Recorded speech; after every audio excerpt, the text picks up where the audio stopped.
Welcome to this July 27, 2020 City Council meeting. Thank you for joining us in this remote meeting format we're using in response to Governor Brown's Stay Home, Save Lives order. This format enables City Council to meet, hear from the community, and take care of business while keeping its members, staff, and the public safe. Following our first couple of items tonight, there will be a public forum followed by 4 action items. There are several housekeeping announcements and instructions related to the meeting format that I need to address first. Thank you for your patience. First, anyone wishing to access the meeting can do so by watching the live stream available on our website, the broadcast on Comcast Channel 21, or by following the access instructions listed for this meeting on the public webcast and meeting materials webpage. For those who join the meeting via computer, device, or phone, your microphone, webcam, and phone are automatically muted when you enter the meeting as an attendee.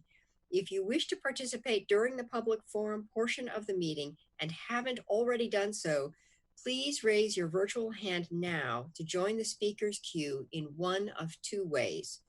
For those viewing the meeting on a computer, laptop, or other device, click once on the blue hand icon. For those listening to the meeting on the phone, press *9. We will continue accepting raised hands until 7:35. The meeting moderator will unraise or disallow any requests to speak that are made after the deadline. When the forum begins, our meeting moderator will announce 2 speakers at a time. When it is your turn, the moderator will announce your name and unmute your microphone. You will have 2 minutes to speak. Finally, thank you for your patience, flexibility, and good humor as we work with this virtual meeting format. It works well almost all the time, but not every time. As always, feel free to contact any one of us individually or together via email or voicemail if there is testimony you were unable to provide or wish to get to us in a different manner. And so now, to begin our meeting, our first item is committee reports and items of interest. And we do have Chief Skinner here to present to us, and I'm happy to take a cue for counselors as well. Are the counselors who have items that they wish to share? I see Betty, Counselor Taylor, Counselor Semple. Anybody else? All right. Why don't we let the chief speak first, and then turn that over to the counselors. Well, good evening, Mayor and councilors. It's my pleasure to be with you tonight. I apologize for my casual appearance. I've had a couple of community meetings tonight, and those seem to go very well when I'm not in uniform. Makes people feel at ease these days, and so I want to certainly honor that. So I apologize for my casual appearance. We'll just really briefly just kind of recap the weekend. I know it has been of tremendous community interest around the protests of Saturday night and Sunday night. We are all trying to gather ourselves a little bit after a very busy weekend and kind of understanding what we have with respect to the numbers of investigations and maybe more importantly, some of the damage that was done throughout our community. Saturday night was a well-attended event. It was well publicized around solidarity and what's happening in Portland around the presence of federal troops. And we knew that that was going to be starting at the federal building, and it did. And for the most part, we had a few tense moments there. For the first time, we saw some counter-protest participation, which provided for some dynamics and some conflict that was largely self-managed, although it doesn't feel good to see some of the conflict that we had. And so we were ready to intervene, but luckily did not need to intervene in that particular case. And that particular protest was largely it was loud and certainly boisterous, but it was peaceful and went on for more than 3 hours that night before kind of a smaller group had kind of broken off, or while others decided to go home, continued to stay in our streets and continue to protest. And that's where we started seeing some of our more violent behavior starting to occur. And as you know, House Bill 4208, which governs the use of gas, of CS gas now, we're very, very careful about admonishments and meeting thresholds before we use that. And in this particular case, we were also very careful about, as we saw the criminal behavior occur that started with graffiti and some broken windows of businesses, and unfortunately culminated in the meaningless destruction of the Elkhorn Brewery and the uprooting of street signs, and later on the throwing of the rocks at police officers and damaging that property as well. We were put in a situation where we were given several admonishments and warnings to stop the riotous behavior. And like always, we have tried to, and at the behest of many people that we try to interface with for these protests, is to be mindful that the entire group isn't to be acted upon, but to try and be very strategic about the arrests that we make around the agitators that might be embedded in the group. And we embarked on a fairly ambitious endeavor to try and make a few key arrests of really key agitators, or agitators that we could safely come into contact with and take into custody and remove from that group. Of note, and you'll hear, I'm sure, about this this evening, and I know that you've been paying attention to this, is some social media video around a particular arrest of a young female juvenile who, prior to the video that most people saw, was throwing rocks at police and dragging things into the street to prohibit our advancement or the following of the group. And what is often not thought about when we think about those situations is those officers are from a distance, out of the distance of the rocks, trying to identify who are the key, or who is a key agitator or an agitator in that group, and then fairly quickly trying to insert themselves into the crowd and make that arrest, and then move out of the crowd. And in this particular case, the tactics around the arrest teams are multiple officers, generally 2 officers, and then some security detail as you move into the crowd. And so what looked like somewhat of a heavy-handed approach to what we found out later was a juvenile female, in fact, is our best guess at what we're trying to accomplish from a distance as we move into the crowd. Also in that video, you saw some other individuals that were depicted as plainclothes Eugene police officers that were engaged in some behavior that is not acceptable. And what I can tell you without a doubt, that we did not have Eugene police officers in plainclothes walking with the protesters. Everybody that we had was in uniform. Others that were not in uniform were in vehicles, just doing some perimeter security and safety and surveillance around the direction of travel. But those were not people that were affiliated with local law enforcement. So there's just a little bit of a misinformation there. Last night, we had some more of the same. It went much better last night. And we had a group that specifically was there with helmets and shields and gas masks. Oftentimes the backpacks that are being carried are filled with rocks, and we saw that on the first night. We don't know if that happened on the second night because we actually didn't have rocks thrown at us the second night, which was nice.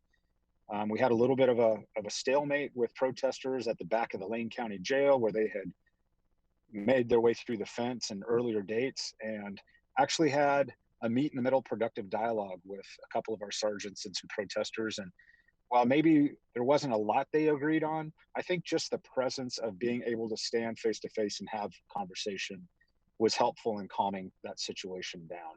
And so shortly after that, about 2 o'clock in the morning, the protesters went back to the federal courthouse and went home after that. And so felt like last night, while it was very tense, we also did a really nice job of staying calm and staying reserved and staying very, very patient and letting the process work itself out. My last note would just be to thank City Council and this mayor and the staff and the executive team just for their unwavering support for this really difficult time of trying to strike that delicate balance between allowing for what we all have the right to do, which is to have our voices heard and to assemble and protest while still keeping our streets safe and keeping our community and our neighborhoods safe. And that has been a delicate balance. It is concerning to me the number of guns that we're seeing showing up at these, whether it's open carry by either group. We've seen guns on both sides, and we're starting to see more and more conflict. So we are, like I said earlier today with the media, we are at a place where we are ready to start wanting to step away from continually managing protests and step into and lean into productive conversations on police reform and the outcomes that I think we can achieve here in Eugene that make a difference for this community. And so with that, thank you for the opportunity to share. Thank you very much, Chief. We are very grateful for your leadership and the work of your officers in keeping everyone safe and trying to manage what is really every night a new set of challenges. So very much appreciate that report. I have Councillor Taylor, then Councillor Semple, and Councillor Clark. Thank you. I'm glad to hear your report. I had already heard the correct version about the arrest, but it seems to me we're giving in to mob rule almost lately. That is the first night when there was a curfew, which I don't think was a good idea, but when Henry Houston was tear gassed, I think that was terrible. But now people seem to be free to break windows and apply graffiti and throw things without any penalty.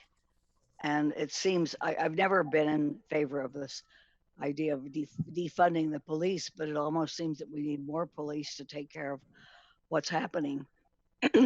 I've known since I was a child that mobs are dangerous. My father was, when he was a 17-year-old boy, was in St. Louis trying to enlist in the army and saw mobs. And he always told us that people in mobs are dangerous. They behave differently from what they might otherwise, which is true. And it's also true of, I've learned it was true of children too. Perfectly behaved children behave badly when they're with other people sometimes. But I think that I wonder why we can't, if we have to stay at home or limit our gatherings to 10 people, why are we allowing these mobs to grow so large? They are no longer, I believe in the right of assembly, but this is not that. That's not what happened. It's not what's happening. It's degenerated into mob rule, and they are having it's getting worse and worse, I think. And I really sympathize with the people, business people, who have had their property damaged and with no remedy or no one to prevent it. And I would be interested in what, and I do sympathize with the police. I know they're in a difficult situation, but why can't we, if we're in a state of emergency, why can't we say that no more than 10 people can assemble? I remember the women in black who used to stand on a street corner quietly that protesting, but not doing anything, not harming anything. And why can't we say you can no longer assemble because of the mayor's, of the governor's order that we can't have groups of more than 10 people? Thank you. Okay, thank you.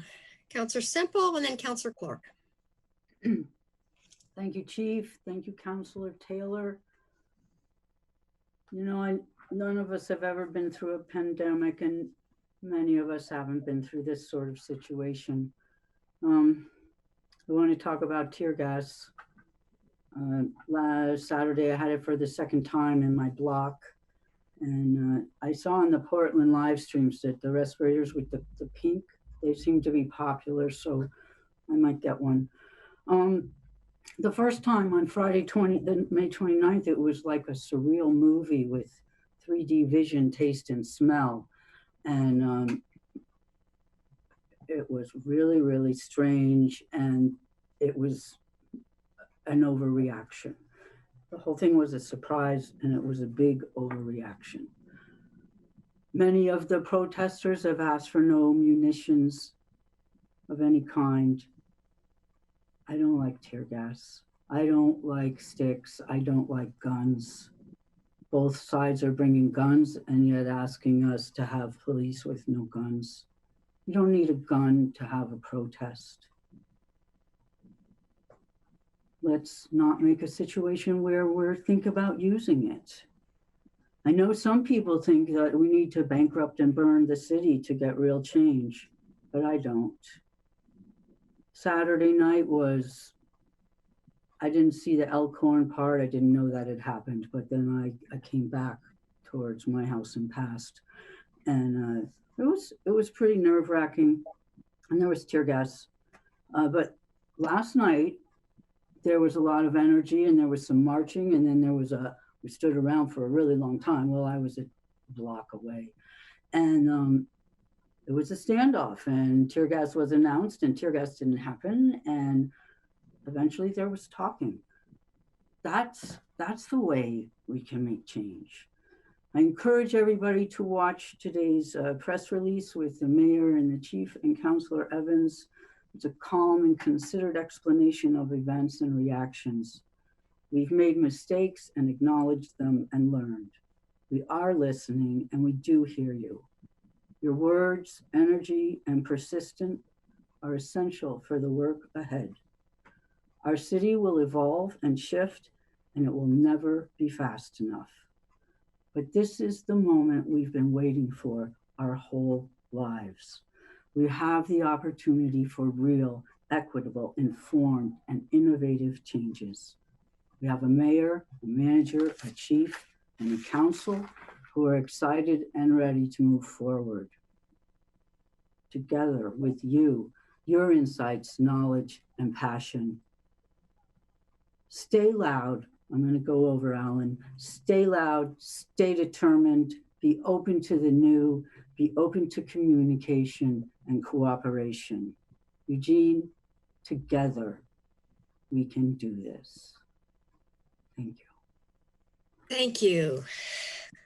Councillor Clark, and then Councillor Surratt. Thank you, Mayor. First and foremost, Chief, I want to say thank you to you and thank you to your officers for keeping people safe as could well be expected on Saturday night. I want to ask about the officers that I know were hit in the head with rocks who were hurt in the process. How are they doing now? Are they okay? Councillor Clark, thank you for that. Officers were, when they were met with rocks, they had protective equipment on, helmets and face shields. So the few rocks that were hit in the head, they had their helmets on. We have a couple of bumps and bruises from rocks that hit officers in the legs and in the shoulder, but they're doing well. So, you know, we know that's a risk when we put ourselves in that. We wear our protective equipment for a reason, and so we're doing well. So thank you. Yes, sir. And I want to say that if you're willing as a rioter to assault a police officer with intention, that's a different level of criminality for me. That's not okay, and it needs to stop. I think that you all have performed based on the direction you've been given from council in an exemplary, exceptional manner. I'm so glad you're in the position you're in because you handle this with a degree of strength and resolve and follow the law that I don't know that I could do in your position. So here's a question. I heard you say something at your press conference this morning, and it kind of struck me and created another question. Please don't take this as criticism or anything like it. It's contextual to the question. You said that we've learned several things over the course of the response that we had to the first kind of riots that we had on May 29th and how we approached these from Saturday night. And I guess I would say that it's good that we learn things in those circumstances, and your response position, your stance is based on direction from city manager and the majority of council. So it's exactly what you should be doing. I would take a different one. I guess I would ask you, there are a lot of businesses who had to pay for us to get that knowledge. There are a lot of people who were both assaulted and businesses it's cost them thousands and thousands of dollars, and some may not come back for us to learn how to respond in this way. So here's my question. Is there a capacity to prevent damage rather than simply to respond to it? In other words, if you were given direction by council to respond or to behave differently, could you do more to prevent violence and damage rather than simply respond to it? Thank you for the question. First of all, I've often pondered, as many of us do in hindsight, is what could we have done differently? Because none of us wanted the outcomes that we had experienced on May 29th or even this last Saturday at all for our community and the pain that our community felt through this. One of the challenges that we have is Oregon, whether people knew this or not, Oregon is the least police state in the whole United States as far as police officers per capita. And that's not necessarily a bad thing, but it does pose a unique challenge when you're thinking about managing a crowd of 500 to 600 to 700 people. Okay.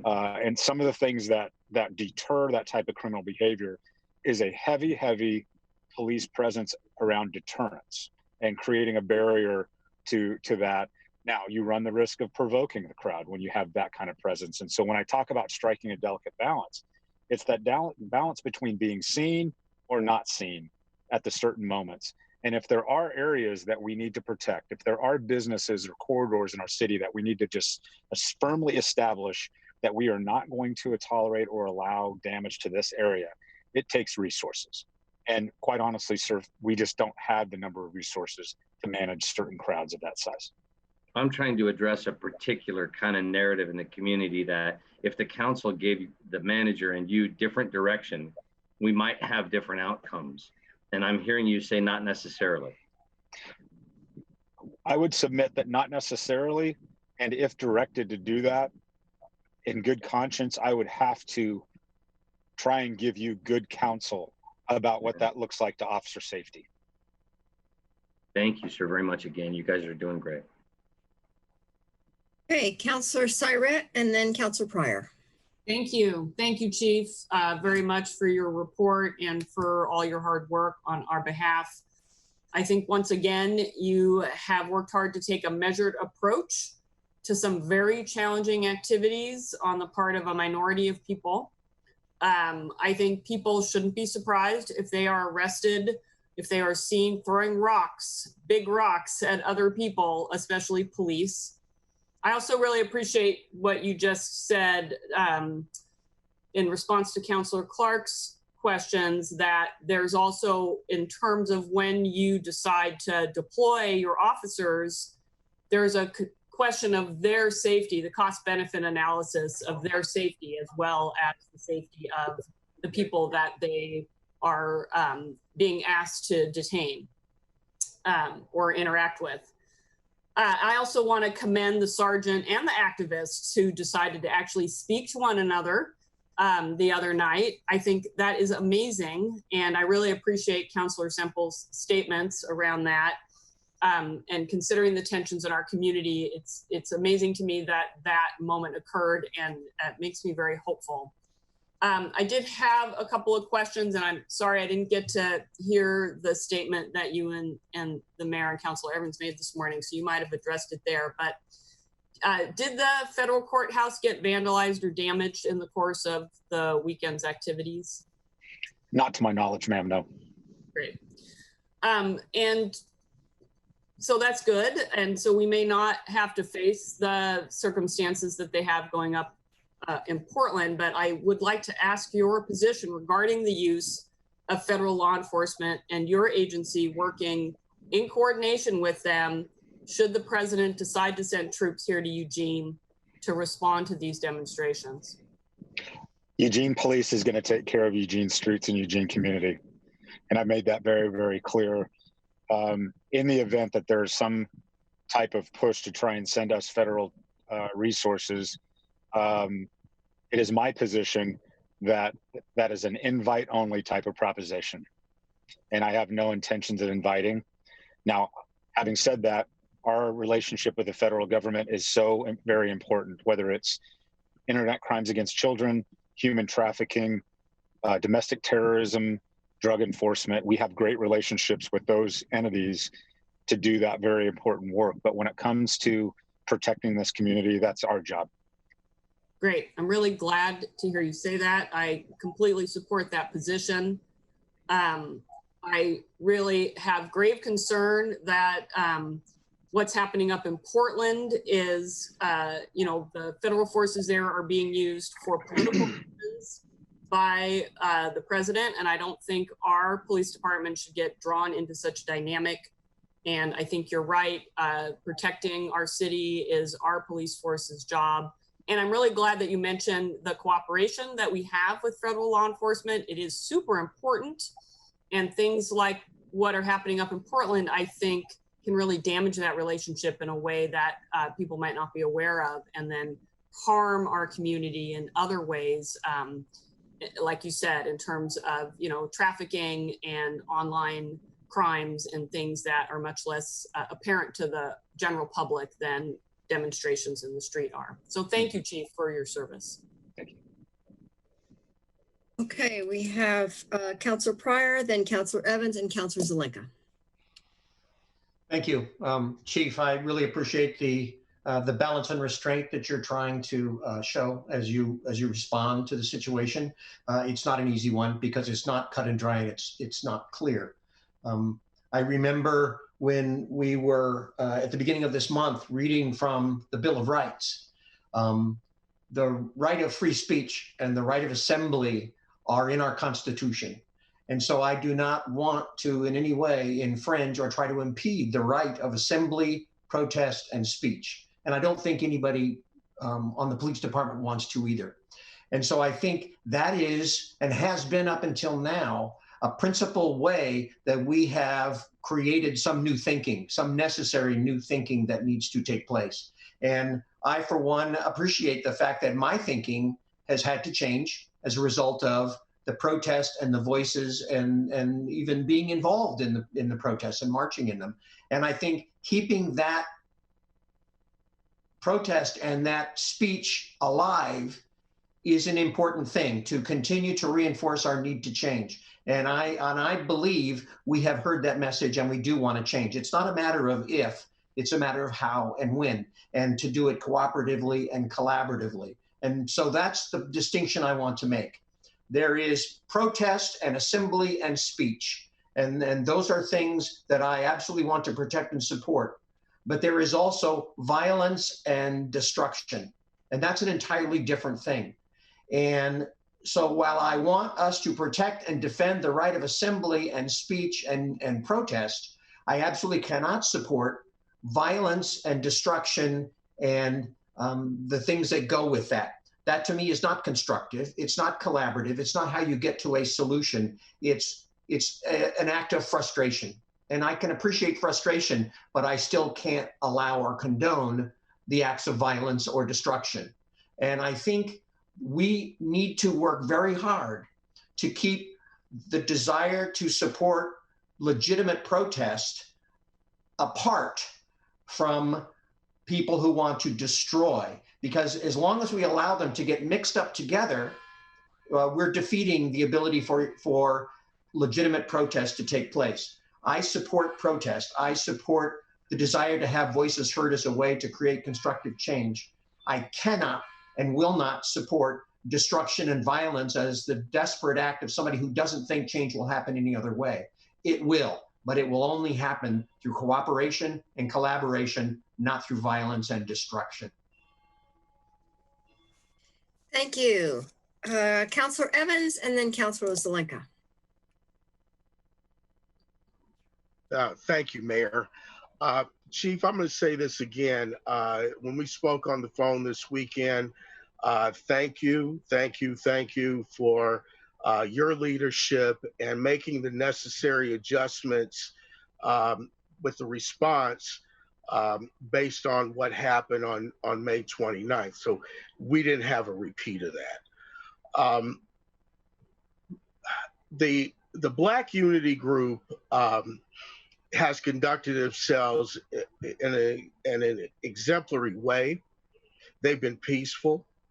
They have not been confrontational.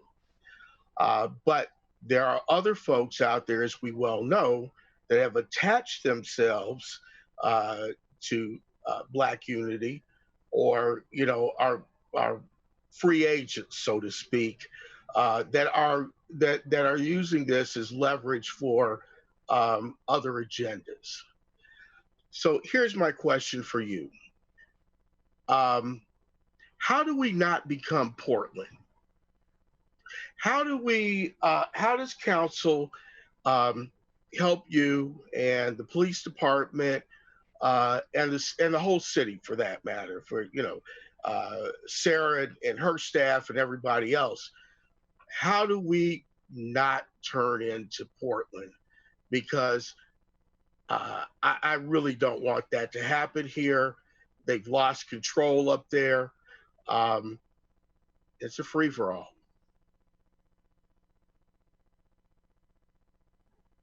Councilor Evans, thank you for the question. And quite honestly, we could have a 2-hour workshop on that particular question at some point. What I would tell you is one of the things that I so appreciate here in Eugene that I think speaks to us being on a different path is exactly what's happening right now, which is open communication between the police department, elected officials, and city leadership, and some sense of agreement on a path forward and a strategy forward. And so part of how we prevent from being Portland and how, as Councilor Semple talked about, moving through this and coming out of this better on the other side, I think is a sense of alignment between your police department, council, the city manager's office, and other city leadership and community leaders around where we're going and how we're going to get there.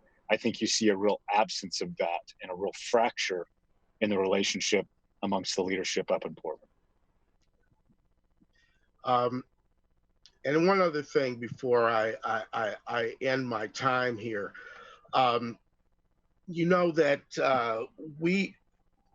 one of the messages I want to get out to the community is one, we're not putting up with violence, we're not putting up with vandalism, and we will address that appropriately. But if you have the intention on doing violence, creating mayhem, destroying property, here's a message. Stay home. Don't come out. We don't need you out here. The young people that are doing the great work that they're doing with Black Unity need to be recognized and celebrated. But we're not going to affirm the actions of rogue criminals. And you know, I hope that further engagements are going to be positive and creative. And you know, we need to take a tack of affirmative engagement with the protesters that are acting appropriately. Thank you. And Councilor Zelenka. Yeah, thank you. Thank you, Chief.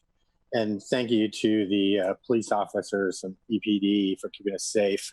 And very much appreciate your measured approach to all this. I know it can be frustrating, but given the circumstance, I think you've handled it well and appropriately. And I believe that, as everybody else does, that in the right of protests, and I've been in some myself over the years, so I agree with that tactic. And but I also concur with the folks that have said that assaulting police officers is a bridge too far for me. Pelting police officers with rocks is violent, destructive, criminal behavior, and it shouldn't be tolerated. And these weren't small rocks; these were pretty large rocks, so they could have done damage had they not been prepared, and injury. And as to the recent filming of the minor that was arrested, the cameras often miss what happened right before that, and they get turned on and they miss the stuff that led up to that. And there's always a complete full story to it. Don't just start believing when the camera went on. There's stuff before that too. So I think it's also very important to understand that all of the people that are doing this are not one big homogenous group. It's important to distinguish the people that are doing criminal behavior from the people that are doing peaceful, legitimate protests like Black Unity, Black Lives Matter, and the violent criminals who are just angry, seems like angry young folks that are acting out and taking the opportunity to be destructive. And I think the difference between us and Portland it has multi layers to it. I think it in part is the actions that we've been taking over the years. The fact that we have cahoots, that we have a police auditor, that we have police commission, that we have policies in place that almost comply with the demands of most of the people that have been asking for reform that we've done sometimes years ago. Maybe not to the exact letter, but the intent is mostly there, and we'll work to do even more. And I think that we have this willingness to listen and to act. And last week's action that the council took to create the path towards reform in a thoughtful and timely manner was exactly what we need to be doing. And I fully support that. And it's time to take the energy that is out in the streets and turn it into energy to get us to reform and making our society a better place that is inclusive and isn't racist and doesn't have systemic racism in it. It's baked for 50, 60 years. It's not going to happen like that. It's going to take a while, and it's going to have to take thoughtful people like all of us and all the other people to make it happen. So thanks, Chief. Thank you all very much. Thank you very much, Chief, for joining us and giving us an update and your insights. Thank you all for your comments. And now it is time to move on with our meeting agenda. The first item is the consent calendar. Can I have a motion? I move to approve consent calendar 1. Second. All in favor, please raise your hands. 1, 2, 3, 4, 5, 6, 7, 8. Thank you very much. That passes. And now we are ready for the public forum. I know we have a significant lineup of people eager to speak. The public forum is an opportunity for individuals to speak to the City Council on any city-related issues except for those items which have already been heard by a hearings official or are on tonight's agenda as a public hearing. Each person will have 2 minutes to speak. When it is your turn and your microphone has been unmuted, please state your name clearly and, for Eugene residents, your ward if known, before beginning your comments. If you are watching the meeting, the timer should be visible. A yellow light will come on when you have 15 seconds to complete your comments. The red light and beep indicate the end of the 2 minutes. When your time has concluded, the moderator will mute your microphone and move on to the next speaker. For those who have connected to the meeting via phone and don't have the benefit of seeing the timer, please be aware that your microphone will be muted at the 2-minute mark.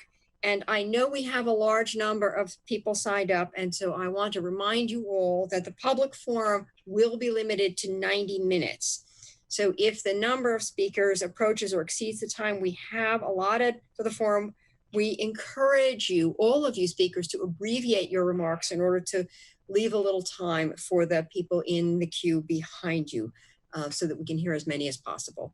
And with that, we are ready to open the public forum, and I will turn it over to the moderator. Thank you, Mayor. Our first speaker is Ashley Wright, followed by Jim Ball. How many do we have? We have about 57.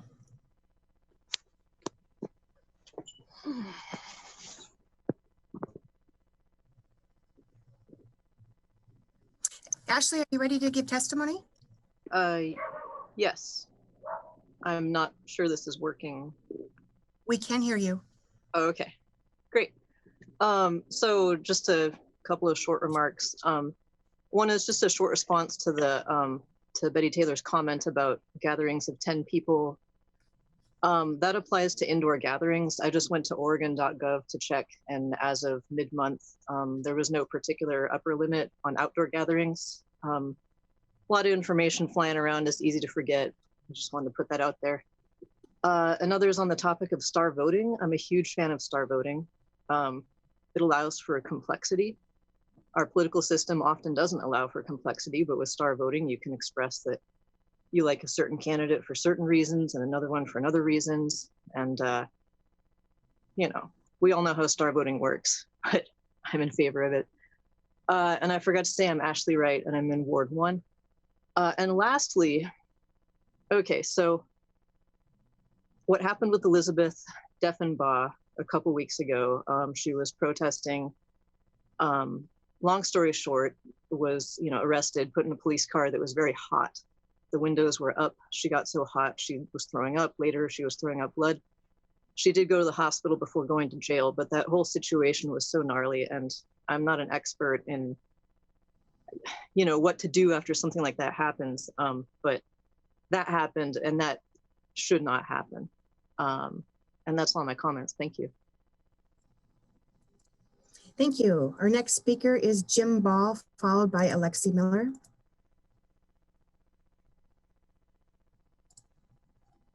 Actually, we're going to have to go to Alexi Miller first and come back to Jim Ball. Hello, Mayor, councilors. I assume you can hear me. My name is Alexi Miller. I live in Ward 1, and I got a letter recently from Northwest Natural trying to get people to comment against some provisions in the Climate Action Plan, specifically against trying to drive people to comment against an electrification mandate for new construction. The letter's pretty reasonable sounding, it's written sort of straightforward language, but clearly the intent is to drive people away from, it's pretty clear what they're trying to do here to get to delay endlessly and to make sure that we don't pass some of these measures in the Climate Action Plan. So I just wanted to mention a couple of these comments that are in here. One, they say, all forms of renewable energy are needed in a balanced low carbon future, which is basically saying we need to use renewable natural gas. Seems reasonable, but you should note the Oregon Department of Energy calculated recently that if we were to use every single possible source of renewable natural gas in the state, which is very expensive, but if we got it all, we'd cover maybe 10 or 20% of all of our natural gas needs here in Oregon. So great, use it, sure. But we should reserve that for hard to electrify uses, industry, maybe heavy transport, probably not the low-hanging fruit of new construction building combustion uses. Second, talking about energy choice. People should have a choice of energy options, sure, but people don't really care where the energy comes from. What they care about is having a hot shower, having a warm house, being able to cook their food. I think the idea that in a new construction case, it's critical to give people the choice of two different fuels pales in comparison to the enormous costs we're seeing from the climate crisis. And then third, they say communities with natural gas have greater energy reliability and security. Well, not when the big one hits and we're pumping flammable gas through the streets, and your furnace won't work when the power's out. So, thank you. Thank you. Our next speaker is Jim Ball. Jim, are you ready to give testimony? Hello, can you hear me? Yes, we can. Thank you. Okay, my name is Jim Ball. I live in Ward 2. I'd like to offer some comments about CAP 2.0. In Chapter 5, there are 115 actions to lower greenhouse gas emissions. These are already committed to by the City of Eugene and other members of the Eugene Climate Collaborative. In Chapter 10, there are an additional 72 ideas from the ad hoc work group. Many of these ideas are already included in the Chapter 5 actions, and many of them are clearly not realistic, such as exploring the use of electric airplanes, requiring carbon offsets for air travel, or eliminating on-street parking for private vehicles. The Sustainability Commission has recommended that you direct city staff to spend a year vetting the 72 ideas in Chapter 10 with the hope that some of them will get added to the actions already in the plan. I respectfully disagree with this recommendation.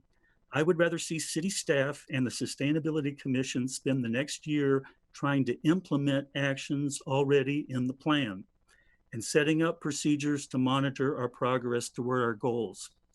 I don't support all the actions in CAP 2.0, but I think city staff has done an excellent job presenting the facts and giving us options. It's a good starting point for the difficult decisions and trade-offs ahead. The next step is finding out how much these actions will cost and if we can afford them.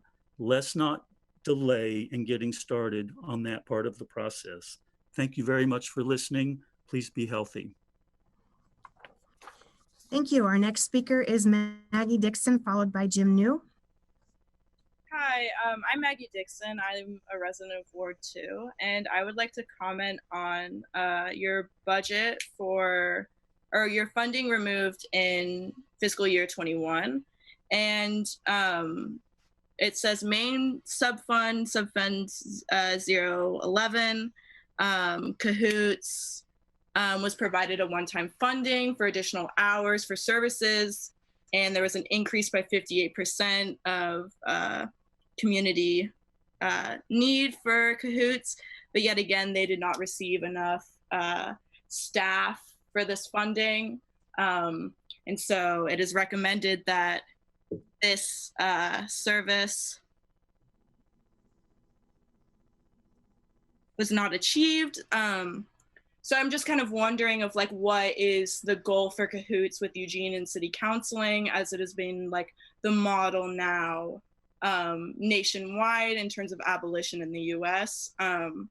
It just makes me kind of nervous hearing also, you know, talking about violence when, you know, property cannot feel does not feel anything. I think it's rather insulting that there's this concern with property right now, considering, you know, this reaction comes from, violence enacted from police brutality and state violence amongst communities. You know, I don't believe that, you know, citizens cannot enact violence against the state. I just think this is rather insulting. So I just hope moving forward, there seems to be this reallocation of funds. And 100%, I don't want to hear this 50% anymore. And I just think we're not caring for the community like, you know, you say that you are.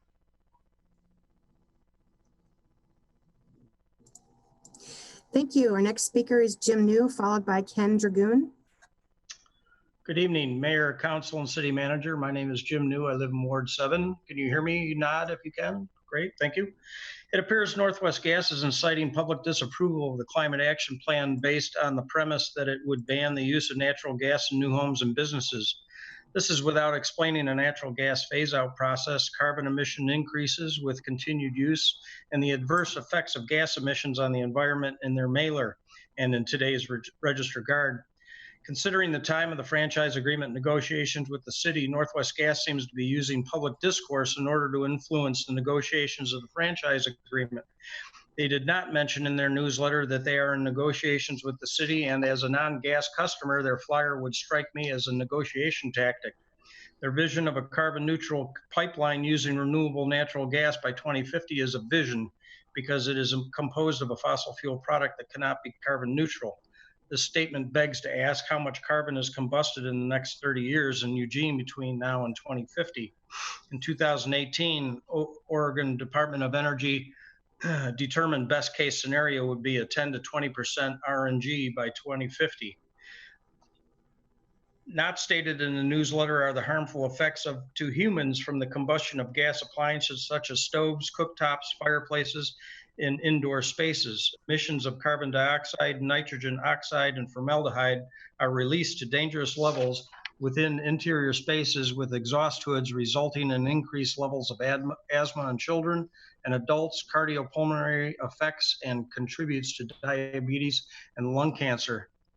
I hope this sheds some light on the questionable negotiation process you as a council are entering into with a desperate company, a member of the CAP 2.0 Eugene Climate Collaborative. They do not seem like partners working together in your endeavor to reduce carbon emissions in the city of Eugene and globally. Thank you for your time tonight. Thank you. Our next speaker is Ken Dragoon, followed by Clay Shentrup. Thank you, Mayor, City Council members. I am Ken Dragoon. I'm the director of an organization called the Renewable Hydrogen Alliance. We're a trade association that promotes using renewable electricity to make clean fuels. We commend the city and its staff on the Climate Action Plan, where we're especially pleased to see references to renewable hydrogen in it. Our organization is just 2 years old, but we've grown from just an idea to more than 65 members representing a broad range of industries, including both gas and electric utilities, clean energy advocacy groups, and all of the manufacturers related to hydrogen and hydrogen vehicles. And consultants, developers, law firms, and our newest member is a tribal group. We're based in Portland. We're most active in Oregon and Washington, but we have members from British Columbia down to Southern California, and indeed across the country and even in Europe. Two of our founding members are Eugene Water and Electric Board and Northwest Natural. Hydrogen production is big business today, between 10 and $20 billion a year. That hydrogen almost all comes from fossil fuels today. But as you may know, you can make hydrogen from water by passing electric current through it, splits H2O into H2 and O. This process isn't new. It's been around for 2 centuries. It's low-cost wind and solar that's really thrown the door open to this burgeoning industry. Although the plan cites a limit of 15% of the amount of hydrogen that can be added to the pipelines, hydrogen can also be made into synthetic methane and added without limit. So most enticingly, renewable hydrogen can be used to store huge quantities of renewable electricity for long periods of time, enabling 100% renewable electric grid and gas system. Today, the fuel in Oregon comes from outside the state. We could save millions of dollars, clean the air, and address climate by moving towards renewable hydrogen. The technologies are available today, and we're only limited by our dedication to purpose. Again, thank you. That's the conclusion of your time. Our next speaker is Clay Shentrup, followed by Star Voting. You hear me okay? Yes, we can. Great. Mayor, councilors, democracy in the USA is in a state of decay. In The Economist magazine's Democracy Index, we've been recently downgraded from a full democracy to a flawed democracy. A 2014 survey by the Pew Research Center found that Republicans and Democrats are more divided along ideological lines, and partisan antipathy is deeper and more extensive than at any point in modern history. The current Choose One plurality voting procedure used in Eugene is considered by nearly all political scientists to be the worst voting method in the world. In a 2010 voting procedures workshop convened by the London School of Economics, 22 experts analyzed 18 different voting procedures and determined the Choose One status quo to be the worst among them. It was not deemed supportable by a single one of those 22 experts. But this is really not a question of whether star voting is a better voting method. It is simply a question of whether Eugene residents deserve the chance to vote on the matter. The Eugene city government can refer any issue to the ballot if they believe it is in the public interest, even based merely on lobbying by a small group of concerned citizens. What the star voting advocates have put forth is something far more substantial. Not only did they collect over 10,000 signatures, but their previous countywide initiative was supported by an overwhelming majority of voters within the city of Eugene. And these advocates have provided ample evidence that many of the signatures declared invalid were in fact signed by the named individuals who have attested as such in sworn affidavits. I can think of no reason to deny Eugene voters the right to vote on star voting. If you think it is a bad policy, then the democratic thing to do is make that case to the people. Surely the voters can be entrusted to make the call, with Eugene having an especially highly educated electorate. Please respect your citizens and empower them to make up their own minds, regardless of your particular stance on the issue. Thank you. Thank you. Our next speaker is Star Voting Team, followed by Helen Kennedy.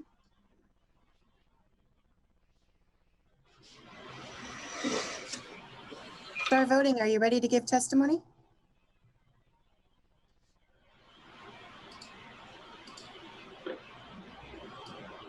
Okay, let's move on to Helen Kennedy. Good evening, Mayor Dennis and councilors. Helen Kennedy for the Democratic Party of Lane County.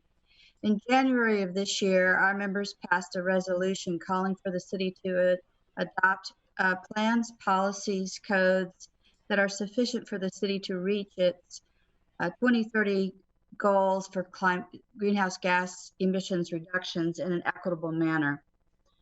If we have learned anything in the past 2 years since the klaxon calls from the UN climate scientists, it is that the climate emergency is escalating faster than predicted, and therefore we need more rapid, significant reductions in greenhouse gas emissions. Therefore, I urge you to make the timelines in the climate action plan amendments even more aggressive than originally proposed, and also that some of these actions themselves need to be more aggressive.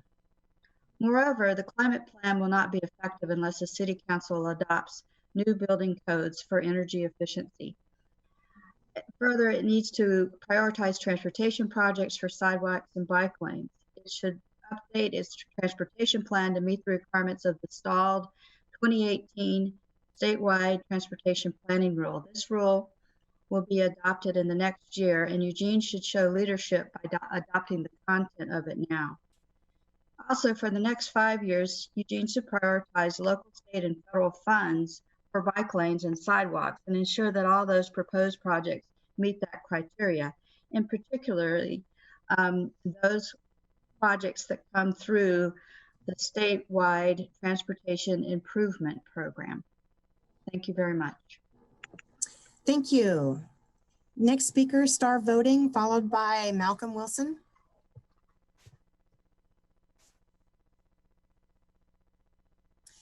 Star Voting, are you able to give testimony at this time?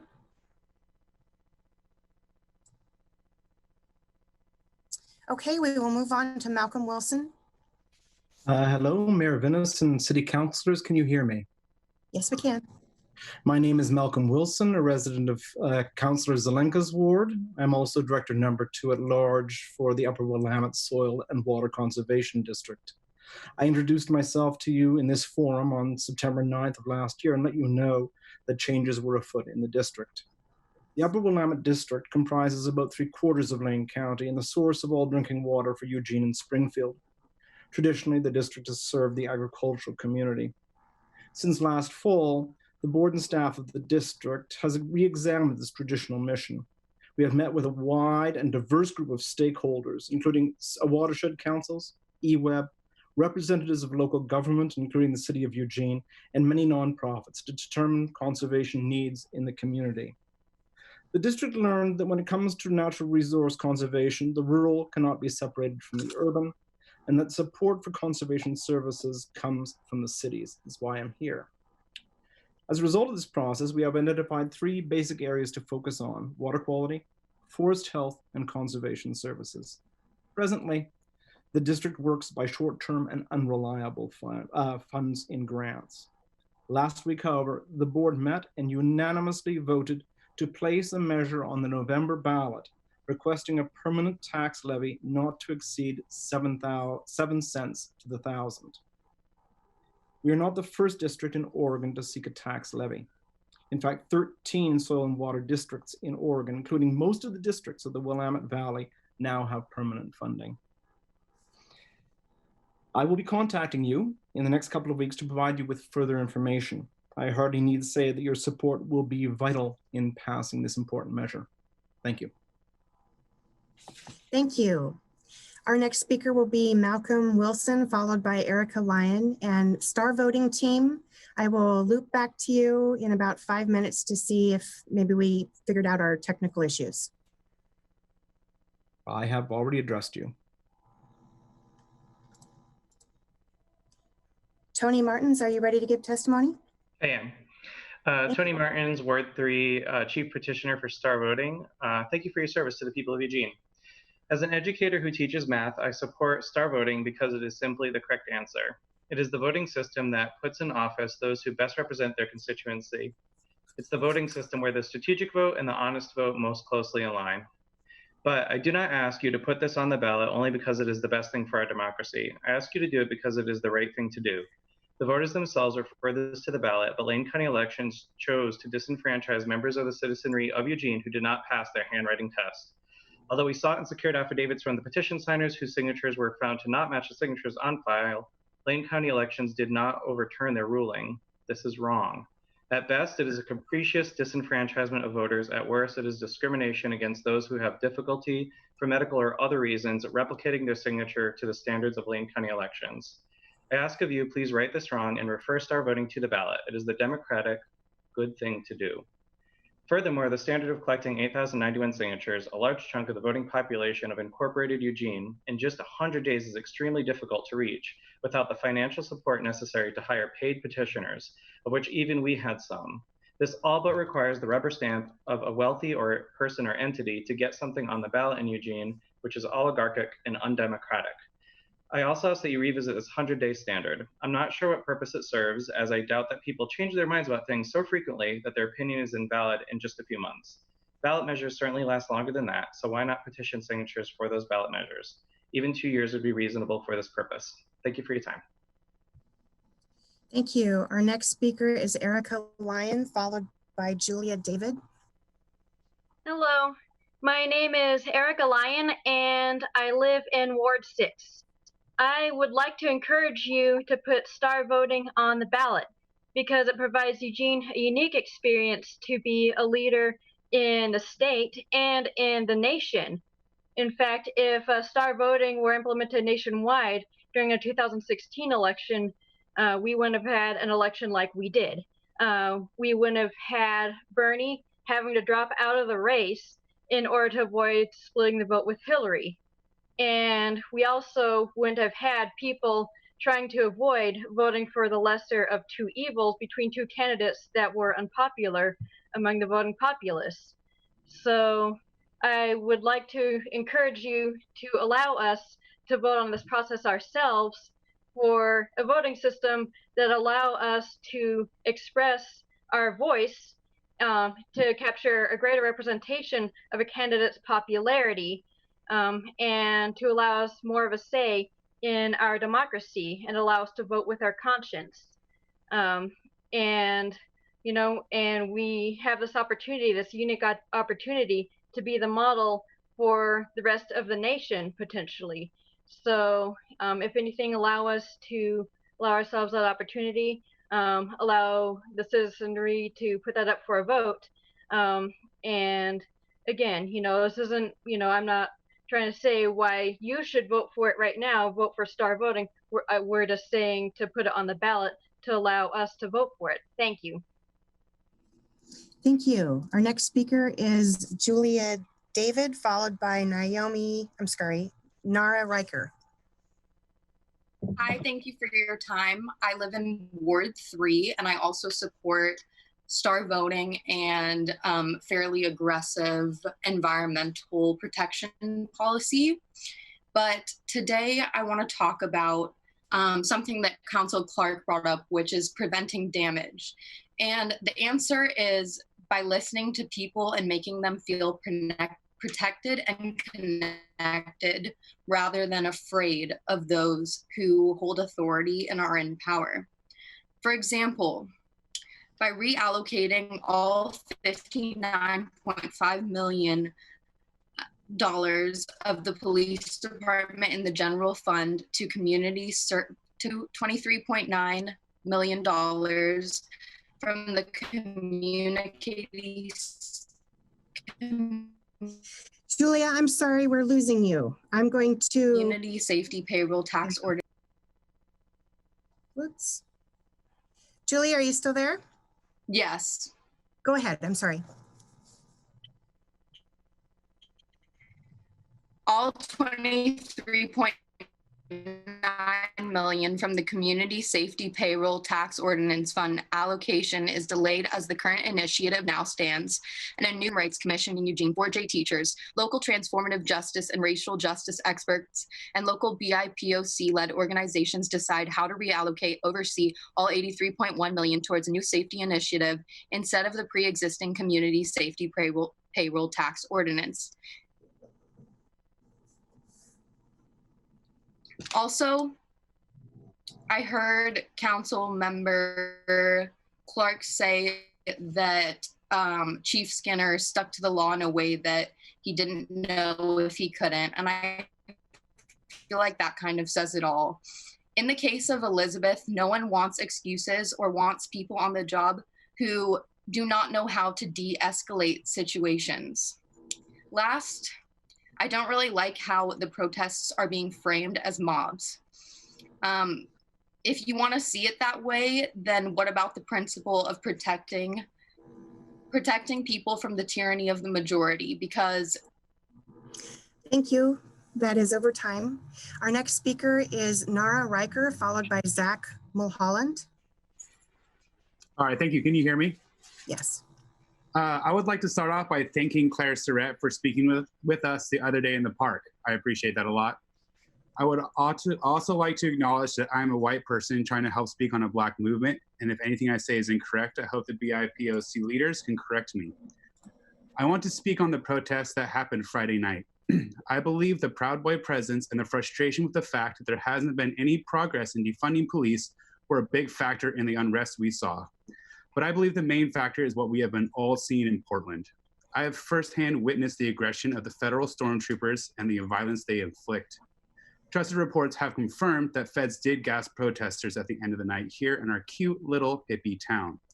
I don't think anyone here wants to see the destruction of our city, and I think we have a real opportunity to do something positive about it. I implore the City Council to start the process of reallocating money away from the police to more social services and ways to help the homeless population, which, side note, are the cause of many 911 calls. I understand that policy change takes a lot of time in the City Council, but if the Council can set a clear goal and start the process, it would be a powerful move. I appreciate that Chief Skinner made a public announcement that Eugene Police Department will not work with the federal agents. It will make a huge statement that our local law enforcement will not work with Trump's stormtroopers. I believe that if these steps are followed, we will see the civil unrest in our city die down peacefully. On the other hand, if the police department teams up with the authoritarian force in an attempt to make the protesters submit to their will, I believe we will have some dark days ahead of us. Thank you for your time. I really appreciate you listening, and I yield the rest of my time. Also, go start voting. Thank you. Next speaker is Zach Mulholland, followed by Antonio Gisbert. Hello, Mayor and Council. My name is Zach Mulholland. I'm the chair of the Sustainability Commission, and I speak tonight on their behalf. I have comments of my own, time permitting. I will try and get back in the end of the line if that's possible to speak on behalf. On behalf of the Sustainability Commission, we have sent you a proposal recommending that you adopt the city's climate action plan with 2 additions. These 2 additions are a commitment to reviewing all of the community recommended actions in a timely manner. We've recommended 12 months to review that 75 actions that came in from the public for an initial review and recommendation from staff on whether those actions are worthy of further development and pursuit. The second part of the proposal asks the City Council to direct staff to bring back policy and funding options for a short list from those 75 actions of 8 actions. Those actions are Action 2A, subsidize active transportation for low-income youth. Action 17, require EV charging at gas stations. Action 24, offsets for air travel, either through requiring offsets or creating a fee for a local offset fund. Action 37, no natural gas in new cities and city buildings and major upgrades. Action 38B, large fossil fuel infrastructure ban on tanks and terminals, similar to the Portland ban. This is making sure we don't have big tanks that can explode in a big earthquake. Action 49, increase urban garden space to meet public demand. Action 67, fossil fuel risk bonds. This will require insurance for properties with large tanks of fuel so the city isn't stuck paying the cleanup costs if that business goes out of business. And lastly, Action 74, green apprenticeship programs for biracial, interracial persons of color and low income in energy efficiency improvement programs. And just thanks so much for all those time to speak with me. And thanks to Councilor Semple for bringing our proposal to council. Thanks so much. Thank you. Our next speaker is Antonio Gisbert, followed by Brittany Quick-Warner. Good evening. Thank you for the opportunity to speak. My name is Antonio Gisbert. I currently live in Benton County. Across the state, we look towards Eugene for progressive leadership, and Eugene's own star voting is exactly that, better voting. I really think that Eugene voters will be proud to consider the merits of star voting at the next election. Please vote to put star voting on the ballot. I yield the remainder of my time. Thank you. Thank you. Our next speaker is Brittany Quick-Warner. Can you hear me? Yes, we can. All right, thank you. Good evening, City Council and Mayor. This is Brittany Quick-Warner. I live in Ward 5. This is actually my first time testifying since I moved. So hi to my new counselor, Mike Evans, or Mike Clark, sorry. I am testifying tonight on behalf of the Eugene Area Chamber of Commerce. As many of you know, our organization was invited to participate in the CAP 2.0 process as one of the large level stakeholders. We greatly appreciate our inclusion in that and the efforts to include the business community in general in that process. I want to say thank you and congrats to Chelsea and Ethan, who were the main city staff, and the others who were included, who've been working on this. I can't imagine what a 2-year process ending with a 400-page document would feel like to finally get to the finish line. So congrats to them. I know that's a huge accomplishment. I'm here tonight to express our support for a large majority of this document and share a few concerns that we have that we'd like council to consider as they look to have this conversation on Wednesday. Our chamber represents about 1,200 businesses with an incredibly diverse set of priorities and values, as well as industries. All of us are and will be impacted by climate change, and every business owner that I've spoken to agrees that this is a real issue. So the debate of whether it's an issue or not is not one that we're having, I can assure you. Our priority is to focus, however, on how we can move the needle on climate change while also ensuring our fragile economy can recover and our businesses and employees can thrive. To do this, we believe the most important thing that we can do is to make sure that our actions and decisions are bringing people together and not pushing us apart or leaving folks behind. So educating community members to make the best choices, I think, is key. Incentivizing and ensuring that innovation is possible is also key. My big suggestion is to remove the community ideas section as it hasn't been fully vetted, but include it as a separate document. So that way it can be, considered the same as some of the other actions that are included. And Thank you. I'm out of time. Our next speaker is Margie, followed by Alex Notman. Hi, my name is Margie Trafari, and I am one of more than 1 million Oregon voters who are not affiliated with a major party and therefore have been traditionally excluded from the primary voting process. I'm here to talk about Star Vote and thank Star Vote for changing that process for us. I don't think any of us think that is fair. I want my candidate on the ballot as much as anyone else does. I have 3 reasons I would like you to consider for Star Vote. One is, as lawmakers, when people are empowered to vote as they wish instead of voting strategically as they feel they should, or, my candidate's not gonna be voted in because of this, that, or the other, we can vote for who we want, then you all become better enabled to serve the public because you know what they want, not just what they vote for. And that's number 1. Number 2, there's a very ambitious little group that has been working for this cause and very tirelessly. It is a wonderful grassroots effort. It is how we work. It's just at the core of it. And I think that a lot of people out there don't like the current system. What it is that this isn't going to go away. Even if you were not referred to the ballot, the movement's still going to stand. It's spreading throughout Oregon. And then the third reason is, I think those volunteers and the effort they've made need so much to be recognized. And while that's not the reason to put this referral through, it is something to consider. And I think it would take a very compelling reason not to put it on the ballot. What are we waiting for? It's time. Thank you. Our next speaker is Alex Notman, and then we'll loop back to Star Voting team.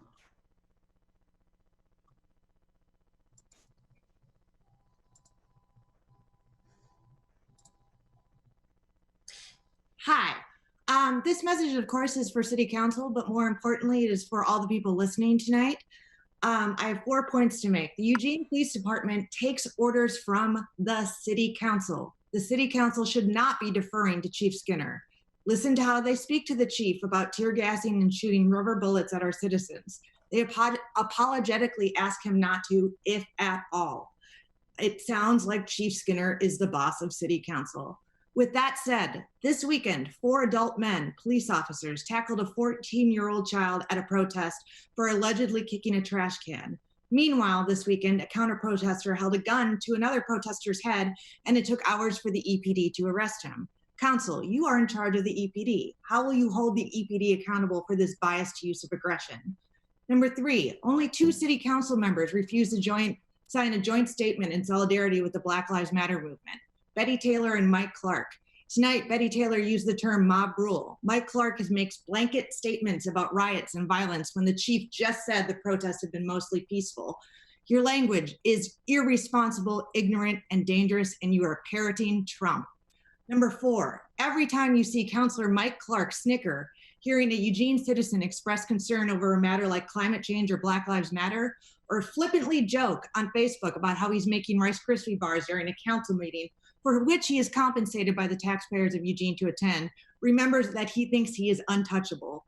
Mike Clark is trolling concerned citizens of Eugene on the taxpayers' dime. He is Rice Krispie Trump. Citizens of Eugene, how does that make you feel? Lastly, I want to say, Zelenka, you know what is a bridge too far for me? The EPD shooting rubber bullets at a reporter. You know what else is a bridge too far for me? It's 4 cops tackling a teenage girl. Thank you for your time. Thank you. Star voting. Hello, can you hear me? Hello. Yes, we can. Thank you. Fantastic. Thanks for trying again. This is Sarah Wolk from Ward 1. The day has finally come when a decision will hopefully be made to refer star voting for Eugene to the ballot. The basis for this appeal has always been that the required signatures were collected. This was proven twice over. Council holds the responsibility to make this right, and star voting is a good investment in the future of our democracy, morally as well as financially for Eugene, and also for the rest of the world who are looking to us as a model. We are in a pivotal moment in history. People are beyond ready for change on every level. But in order to be effective, we need a healthy and a thriving political process where we as everyday citizens can make a difference. When people take to the streets like this, it's a sign that we have lost faith in our ability to be effective through the vote, through the political process, and through policy. Star voting can change that. Star voting allows voters to express their full, honest opinion on the candidates running without fear of vote splitting. It's hard to convey how powerful the implications of that are. Our current system falls victim to vote splitting and spoilers anytime when there are more than 2 candidates in a primary election. This leads to 2-party domination, hyperpolarization, othering, and an entire political discourse built on the principle of divide and conquer. Star voting eliminates vote splitting by allowing voters to support and effectively coalition with all of the candidates they support. If there is a majority preferred winner, star voting will find them. If a voter is in the minority and doesn't have the votes to elect their champion, their vote still matters. In the runoff, whether or not your favorite can win, your vote goes to the finalist you prefer. So at least voters get the opportunity to prevent their worst case scenario without needing to strategically vote lesser evil. This is one fundamental change to the voting method itself, and it has the power to create a less divided community and be a model for a better way. We're counting on you to make the right decision. Please vote to refer star voting to the November ballot. Thank you. Thank you. Our next speaker is Tracy May, followed by Anita Moonshadow. Hi, thank you, Mayor and City Council. My name is Tracy May. I live in Ward 1. I have just 3 short points. I was very relieved to hear Chief Skinner say that he has no intention of inviting federal police to Eugene around protests. That is very good to hear. I'd also like to see less funding for the police and more funding for CAHOOTS and other crisis intervention and de-escalation programs, and more funding for Black, Indigenous, and people of color communities. And finally, I would like to see the city work with Black, Indigenous, and people of color individuals and groups to address the many urgent concerns raised by Black Lives Matter. And that's all I have, and I yield the rest of my time. Thank you. Our next speaker is Anita Moonshadow, followed by Maya Lansing.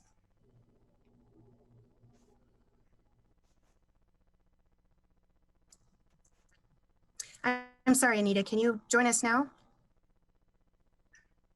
Yeah, can you all hear me? Yes, thank you. Yeah. Hi, this is Anita Van Aspert. I live on Moonshadow Lane in Betty Taylor's ward. Thank you for having this City Council meeting over Zoom and frankly, for your leadership in this very challenging time that we are having right now. I am having a testimony about the CAP 2.0. I understand that you reached a carbon reduction, according to the plan, for 60% of your stated goal. I encourage you to adopt that and approve that 60% and immediately start working on it with in ways in which you monitor progress and give us ample feedback on how you're doing on the 60%. I also encourage you to get the other 40% done by adopting the recommendations of the Sustainability Committee that were just read out by Zach. And finally, I really want you to no longer build any new gas infrastructure for housing. And there's no need for that. We can do the businesses who are really reliant on natural gas, those can be run on renewable gas, but for housing, it is not necessary. As for that would be a problem in case of an emergency. This is not true. We have battery technology, this can be solved. And if we have no longer natural gas in-house, actually those new technologies will be stimulated for implementation. Thank you. Thank you. Our next speaker is Maya Lansing, followed by Marianne Senhouse. Hi, my name is Maya. Can you hear me? Yes, we can. Hi, so thank you for allowing me this time to speak. I wanted to talk about the protest that happened last night and how some of the activists got to talk to the officers. And during the exchange, the officers were asked why they used the tear gas on them. And they said that it was because rocks were thrown at them and lasers were used on their eyes. And so the activists asked, if we remain peaceful and we don't do that stuff, can you guarantee that you will not use tear gas? And they responded with that they're unable to guarantee not using chemical weapons. And I was just wondering if you guys had any comment on that and if that sounds right to you, because it doesn't sound like that's very reasonable. Thank you. I yield my time. Thank you. Our next speaker is Marianne Senhouse. Hello, can you hear me? Yes, we can. Awesome. I wanted to reference the following policies, EPD's policies. Oh, my name is Marianne Senhouse and I'm from Ward 8. I wanted to reference the policy 316, which deals with public assemblies and demonstrations. In it asks the officers to consider the seriousness of the offense relative to the potential negative effects of an arrest or a citation, as it may have incitement to violence or other unlawful behavior. Policy 317 deals with civil disturbance. It's an attempt, it asks the officers to attempt to establish a liaison with the principal parties involved. Now, through all the discussions, I haven't heard or read about any ongoing dialogue. I would like the chief to clarify if that is actively occurring, or did it just happen once and has the communication decreased? Also, I'm wondering, why do the police show up dressed in riot gear when people are peacefully protesting? I think it's a disproportionate response because it shows bias against the protesters. And I'm curious if there was an analogous response when there was the All Lives Matter / Back the Blue protesters, the anti-mask protesters that came out to voice their concerns. I think that the formation of the committee gives us hope that we can have meaningful change, but it seems like we can take more concrete steps, more immediate actions, and I would like you to consider increasing the training for the EPD officers in the areas of communication, diversity, bias, and ethics. These are very important. Thank you. Because That's your time for this evening. Our next speaker is Lisa Arkin, followed by Naomi Meyer.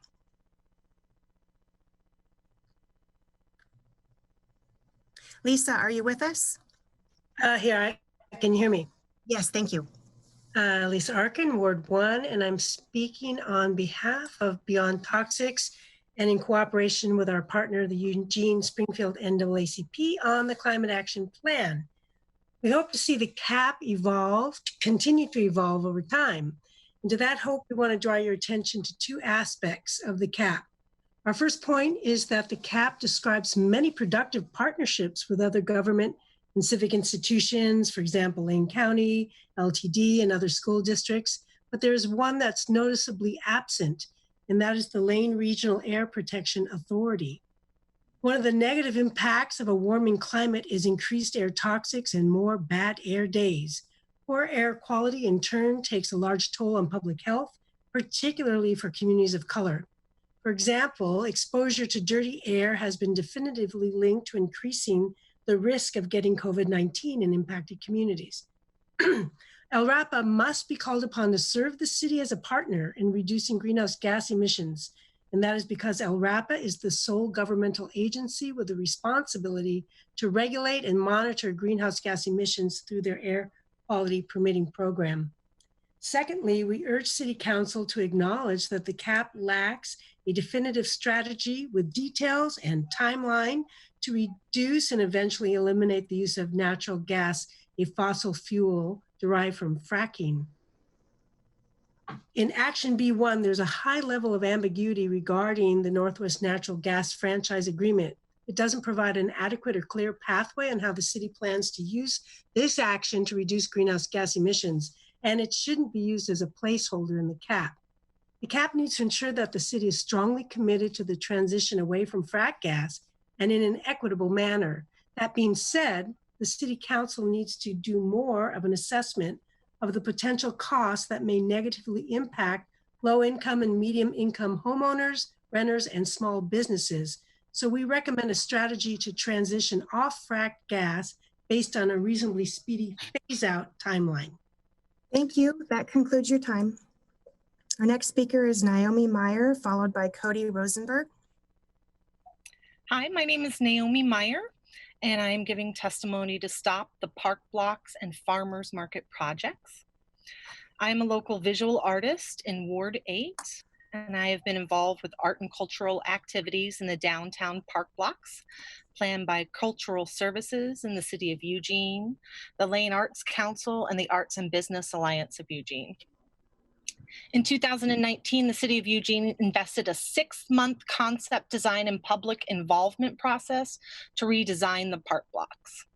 It was thorough, multi-pronged, multi-step, and ensured that the final conceptual design was rooted in community needs and desires for the future of the park blocks. All that information is at eugenetownsquare.org. But here's the thing. All that information and planning from 2019 is now worthless and outdated. A global pandemic and increased police brutality has brought different challenges and priorities to our community.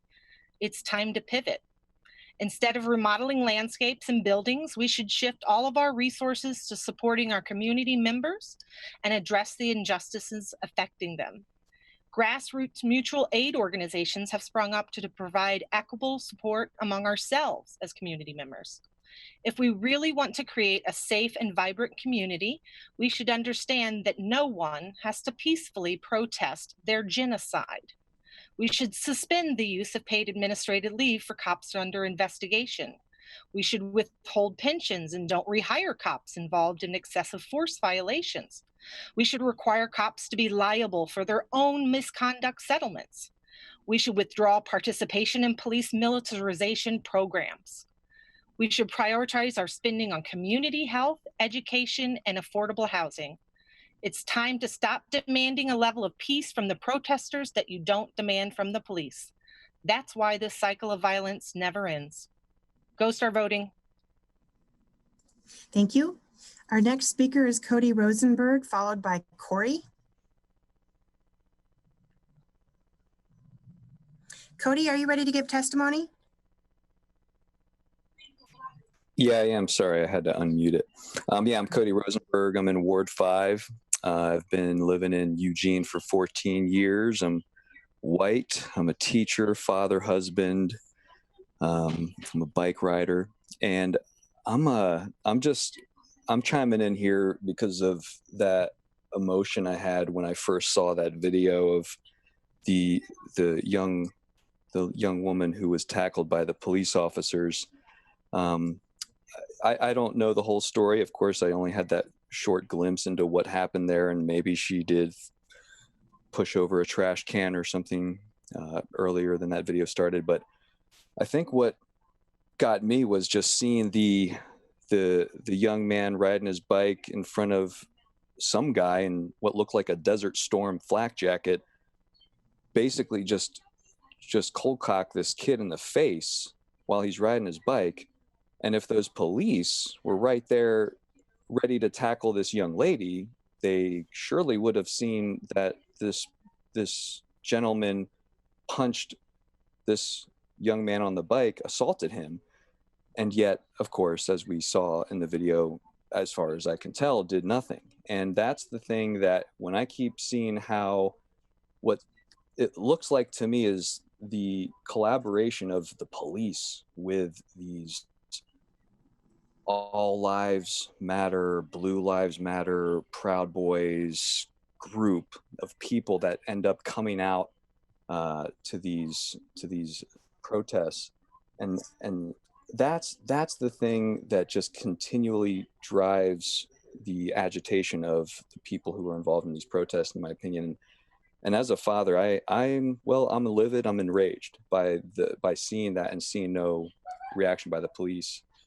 And I need to see more, because I'll be in that wall of dads, trust me. Thank you. Our next speaker is Corey, followed by Kayla Schaefer. Good evening. Thank you for the opportunity to speak, and thank you all for trying to serve our community.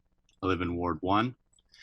I watched the televised conference with the mayor, Chief Skinner, and Councilor Evans this afternoon, and I was somewhat shocked by the self-congratulatory tone of the mayor and city council member when they mentioned how swiftly and effectively the council has been to respond to the moment.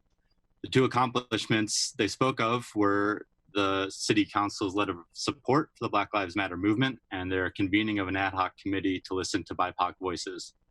Those are the accomplishments of the last 2 months: a letter of support that only had 6 of 8 councilors' names on it, and an ad hoc committee to listen to people's concerns and ideas, which, mind you, was only voted on 1 week ago. Council Taylor said that her dad told her mobs are dangerous. What's more dangerous than a mob is a small group of individuals wielding power that rig the system to hold on to that power for themselves and others like them. What's dangerous is when the well-being and needs of large swaths of the population go unmet for decades and centuries, and their cries, pleas, and demands for justice and equality fall on deaf ears. It's dangerous when we cling to old systems and thinking, failing to adapt to changes in the world and the shortcomings of existing models. Councilor Semple said earlier today that we need to be open to the new, be open to communication and cooperation. I urge this entire council to heed that advice.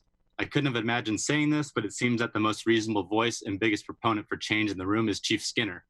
Of all the people at this meeting, he seems to be the most open to new ideas and cooperating with all in the community advocating for major changes. I urge the council to postpone the allocation of the CSI payroll tax funds until there is more input from BIPOC and the unhoused to create a new, more representative model of community safety. One last thing, I want to vocalize my support for Star Voting, and I hope that you vote to refer Star Voting to the November ballot. Thank you. I yield the rest of my time. Thank you. Next speaker is Kayla Schaefer, followed by Sai Onara. Can you hear me? Yes, we can. Thank you. I'm 26 years old. I'm a software developer. I live in Ward 7. Before I get to the bulk of my comments, I just want to echo the sentiments put forth by Cody 2 speakers ago, that I was fairly appalled at the way I heard some of the counselors speaking tonight about, again, despite the actions that led to prior, whether it was a trash can being kicked or rocks being thrown, a community member, one of our community members' children being tackled by police, and she was referred to as a criminal. And, hearing Chief Skinner say today in the press conference that she would be put in the juvenile justice system, this is the cycle we are trying to stop. And it's appalling. But what I would really like to speak to is some of the responses that I've heard in response to the community's calls to reallocate PD funds towards cahoots. Because this is the first meeting I've listened to, but this is the first meeting I've spoken at. And I would just like to say that I'm appalled at the lack of understanding that I've heard from counselors about the various arguments that are coming from protesters who are not a monolith. In my opinion, by agreeing to participate in governing of the people, you agreed in part to remain educated about the demands of the various marginalized and underserved groups in our community. And you have failed to do so in my eyes. You don't even know the names of the various groups in town that are protesting, let alone the demands that they have clearly put forth on social media for you to read. Abolish the police is not that hard to understand. And furthermore, this community is more well-poised than most to make huge strides in the direction that we clearly want to move in. And I just don't sit around and pat ourselves thinking what most people are going to adopt while the rest of the country moves forward with it. Thank you. Thank you. Our next speaker is Cy Onara, followed by Hallie Roberts. Hello, Council. My name is Cy. I also want to say hello to the mayor, Jessica, and any other staff that are listening. There's a lot of people who put this on, and I think a lot of them don't get the credit that they deserve. So my name is Cy. I am a lifelong resident and first-time speaker. I'm a programmer in downtown Eugene, at least I was before the pandemic happened. I'm in Ward 1. I attended your March 9th session on star voting, and I really appreciated it. As a little aside, you guys don't have an RSS feed for your meetings, and I would love one, some way of subscribing to them. They're more interesting than I think a lot of people realize. But getting back on point, Clay Shentrup, Tony Martins, Erica Lyon, Sarah Wolk all mentioned really good points, so I'm not going to go over what they said about star voting. You guys mentioned cost, and I think cost is a good thing to bring up when it comes to star voting, and I don't think it should be something that limits it going forward. I think you can put contingencies in play to make the cost thing feasible. You guys mentioned the other city that had done it or the other county that had done it. I think the same thing is true with perceived complications or education. I think it can be phased in such that this could also be facilitated. In that April 9th meeting, someone mentioned that this system could be gamed, and I think a lot of the research actually points to that not being the case. If you guys feel that's the case, I'd love the research that you guys have. Also, Councilor Pryor mentioned one person, one vote as our current system. Star voting is still one person, one vote. They're not at odds. So that's what I had to say about star voting. Please put it towards the populace. Also, as a quick side note, as someone who is worried about our environment, please use less paper in your meetings. Thank you. I yield the rest of my time. Okay, your turn. Thank you. Our next speaker is Hallie Roberts, followed by a caller with number ending in 807.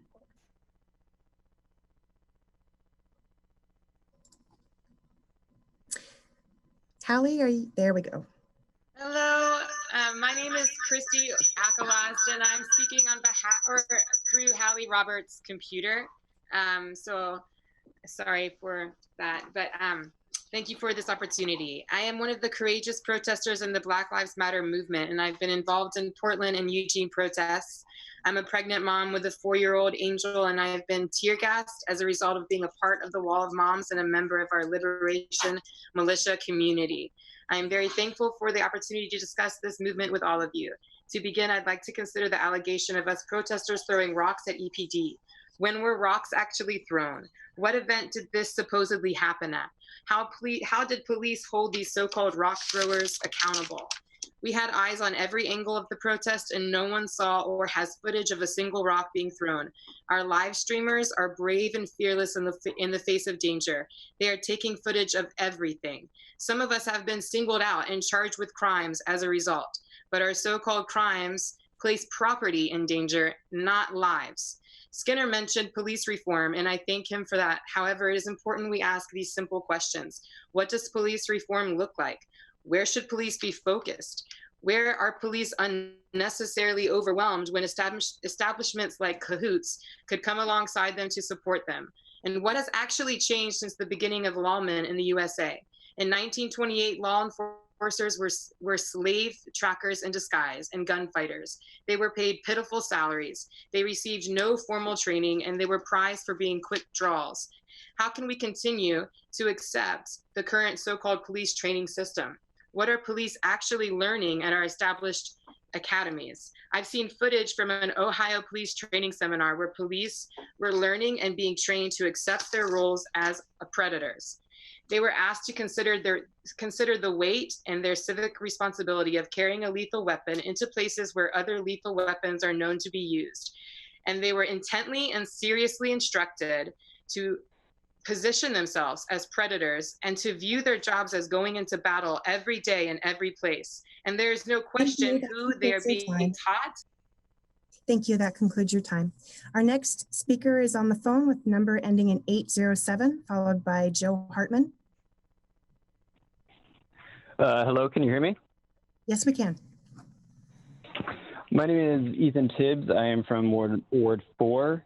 I'd just like to say that it's concerning me that the City Council, the Mayor, and the City Manager still believe that reform is the best path forward. Given everything that has happened with both historically and in the past year with EPD and other law enforcement agencies across the country, this reform does not work. LA has tried it, Cleveland has tried it, Baltimore, Ferguson, Dallas, New York, and other cities have tried. Each of these cities have not seen policing improve with policy changes and education. I would like to demand, as part of other callers that have called and other members of the community, that the total $83.1 million towards the safety initiative and then also the $59.5 million for the police department is considered by a committee led by 4J teachers, local transformative justice and racial justice experts, and local BIPOC-led organizations, and they choose how to reallocate those funds. I think it's also worth noting from an article from The Guardian that Minneapolis implemented trainings on implicit bias, mindfulness, de-escalation, and crisis intervention, diversified the department's leadership, created tighter use of force standards, adopted body cameras, initiated a series of police community dialogues, and enhanced early warning systems to identify problem officers. In 2015, they also brought in procedural reformer and implicit bias champion Philippa Goff to lead the national initiative for building community trust and justice, the 3-year $4.75 million project to use data collection, social psychology, and police community dialogues to repair and strengthen the frayed relationship between cops and communities. This is in addition to other implementations of trainings, educations, how to be mindful. However, as we saw, George Floyd was still murdered by Minneapolis PD. Thank you. I yield my time. Thank you. Our next speaker is Joe Hartman, followed by Joshua. Hello, can you hear me? This is Joe Hartman. Yes, we can. I'm in Ward 7, and I'm speaking in support of putting the star voting on the ballot. As was said before, the petitions were signed, and just through a catch-22, we didn't get them all the signatures approved. Anyway, I do want to talk about my personal experience with voter shaming. I have been voter shamed, and a system like star voting eliminates that. And voter shaming is a horrible thing. It's undemocratic, and people actually run their campaigns based on it at this point, which needs to be stopped. So I also want to mention the climate. I've heard a lot of discussion of Cap 2. I am concerned that we're not going to be able to engineer our ways out of this. We need to change our behavior. So listen to Greta, listen to the science, stop driving, don't fly. I yield back my time. Thank you. Thank you. Our next speaker is Joshua, followed by Jonathan Miller. Hi, my name is Joshua Korn. I'm in Betty Taylor's ward, and want to thank you for listening. As usual, I am keeping the torch alive with the anti-5G talk. I want to encourage you to adopt a resolution to ban illegal, largely illegal residential 5G installations. These are unlawful. We can't trust the telecoms. Most of them are unlawful because they do not cover a gap in service, a gap in coverage. And Hawaii County on the Big Island just passed a similar resolution, 8-1. It's 678-20, and it was passed by nearly unanimously. Obviously, 8-1. They had a huge amount of testimonies come in about it. I would urge you to look at that and consider one, because we cannot trust the telecoms, and they will just keep doing all this unlawful stuff, and unless we pass something to stop them and get the city planning department to stop these unlawful applications. And I also am in favor of star voting, so I encourage you to accept their appeal as well. Thank you. Thank you. Next speaker is Jonathan Miller, followed by Sid Baum. Good evening, leaders of Eugene. My name is Jonathan Miller. I'm a citizen of Ward 2. So here's what we know from decades of election science around the world. Our current voting method, choose only one, is the reason why we have a polarized two-party system that divides us. The electorate is split into two separate camps by wedge issues. And in this extremely polarized climate, that takes things to a dangerous extreme. It's science versus superstition now, facts versus spin. And because of this, people are actually starting to die. Things have got to change, and we must adopt star voting.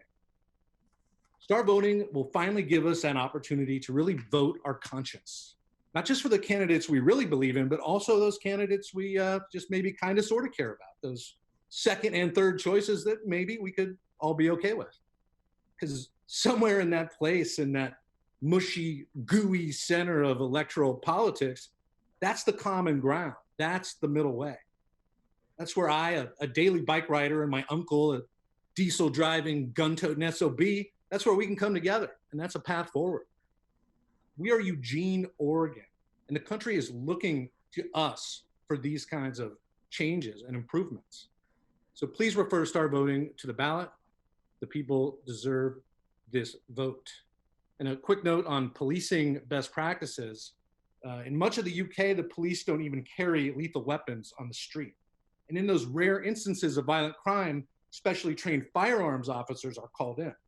So you can have the guns locked in the trunk of police cruisers, accessible only when needed.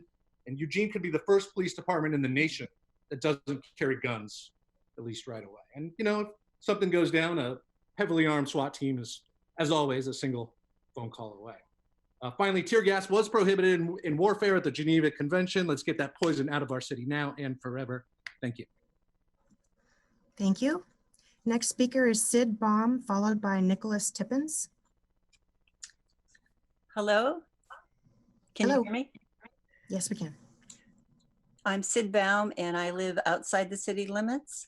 but I'm a member of 2 electric transportation groups, the Emerald Valley Electric Vehicle Association and the Electric Transportation Action Group.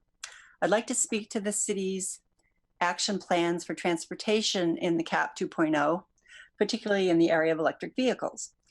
Because the stated level of local emissions from transportation fuels is 53%, the city's actions to reduce these emissions are critical.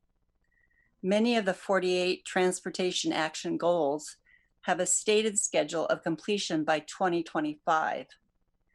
For several, the actions are to simply create policies and priorities, such as Action T21 for the installation of publicly accessible charging stations in the right-of-way. The action is to perform a study to determine needs and preferred locations for charging infrastructure, and is to be completed between 2023 and 2025. I would say the city will need the infrastructure by 2025 and not just the policies.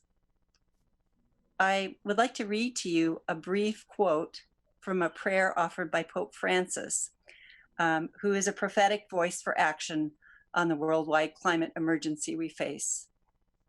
The prayer is for the Amazon region of South America, but it is appropriate for every region of the world, including ours. Touch the hearts of the powerful. For even though we sense that the hour is late, you call us to save what is still alive. You as elected officials or city employees may not see yourselves as the powerful, as mentioned in the prayer, but you do have the power to act, to accelerate the climate plan's timeline, to include the input given by community members. Thank you. And to work That concludes the time. All right, thank you for your time. Our next speaker is Nicholas Tippins, followed by Austin. Hi, I'm Nicholas Tippins and I live in Ward 8. Climate change is the most severe threat to our community and to the world today. Even after the mayor's ad hoc committee process for the CAP 2.0, the proposed actions still do not meet the already adopted greenhouse gas reduction goals. In light of this, I asked the City Council to adopt actions sufficient to meet the goals, including increased biped funding, a strong EV action plan, requiring a transition off natural gas, and adopting additional actions to decrease emissions from consumption, waste, and refrigerants. I'm also deeply concerned that Northwest Naturals may have an outsized influence on the climate action plan. As many other community members have said, a strong cap must require a full transition off natural gas. I urge you to listen to the community's input over that of Northwest Naturals. On a different note, I'm disappointed to hear some members of the council speaking about the protests as a threat to the community, when the protests are actually an expression of the community's voice. There has been little discussion about the reason members of our community are putting themselves at risk. Perhaps it's because other methods of making their voices heard simply have not worked. I'm also disturbed that there's so much concern over property damage and so little concern of the damage that the police have done to the bodies of the people they are supposed to protect. While I understand there is a broader context than what was caught on video, I simply do not accept that there is a valid reason for 4 police officers to tackle an unarmed teenage girl, a child that is. Regardless of the context, the police are still responsible for the actions that they took, which were caught on video. I implore the council to reallocate the entire police budget to social services such as Cahoots. I recommend that a committee be formed with leaders from local community organizations, especially those led by people of color, to oversee the reallocation of the entire police budget to a new system of community safety. Councillor Taylor, your suggestion that we should disallow people's right to protest is not only unconstitutional, it's also a dangerous crossing into the territory of an authoritarian police state. Finally, I want to note that I support star voting. Thank you. Thank you. Our next speaker is Austin, followed by a caller on the phone with number ending in 269. Yeah, so I wanted to just echo some of what was said about tear gas being banned by the Geneva Convention. It shouldn't be used on our people if we can't use it on our enemies. But yeah, yield the rest of my time. Thank you. And our next speaker with phone number ending in 269. Whoops, and I don't find it now, I apologize. Our next speaker then will be Gracie Schatz. Hello, council members. I'm very excited to be speaking with you. I feel like I've spent more time hanging out with you on Zoom than I see my other friends. I really appreciate your work, and I appreciate what a lot of you have said. What I most appreciate is what Mayor Vinnis and Councilor Evans and Chief Skinner acknowledged, which is that the people inciting violence in these protests are just a small faction of the people showing up. And I was really devastated when I heard that the protests got violent on Saturday. Because I think it derails from the point. The point is justice. The point is equity. I know, Councilor Clark, you were concerned about the police officers and the rocks that were thrown at them. What about Elaborio Rodriguez Jr.? Today would have been his 41st birthday. He's dead. And just as the camera footage of that girl being attacked at the protest did not fully show the event, Officer Teichel's body camera also somehow mysteriously fell off before he murdered Elaborio Rodriguez Jr. One thing that Chief Skinner has said that I think is really important to note is that he doesn't want his police officers always responding to the needs of the unhoused. So let's do something about that. That's what he wants. You guys love Chief Skinner. Let's give him that. Let's use this community safety initiative fund to create a task force that responds to the unhoused. Maybe they'll partner with Cahoots, maybe it's a city-run organization, but let's use that money, and then those police officers will have time to respond to what you're concerned about, Councilor Surratt, about break-ins and people being threatened, actual violent crimes. This will decrease the demand for the police officers, make their job more simple, allow them to do what they want to do. This is why defunding isn't actually radical. It's just good planning that will save us money and improve the quality of the lives of our citizens. Thank you for your work. I yield my time. Thank you. Back to caller ending in number 269, then followed by Is that John Gilking? Is that me? Yes, we can hear you. Gotta talk quick. Can you hear me? Yes, we can.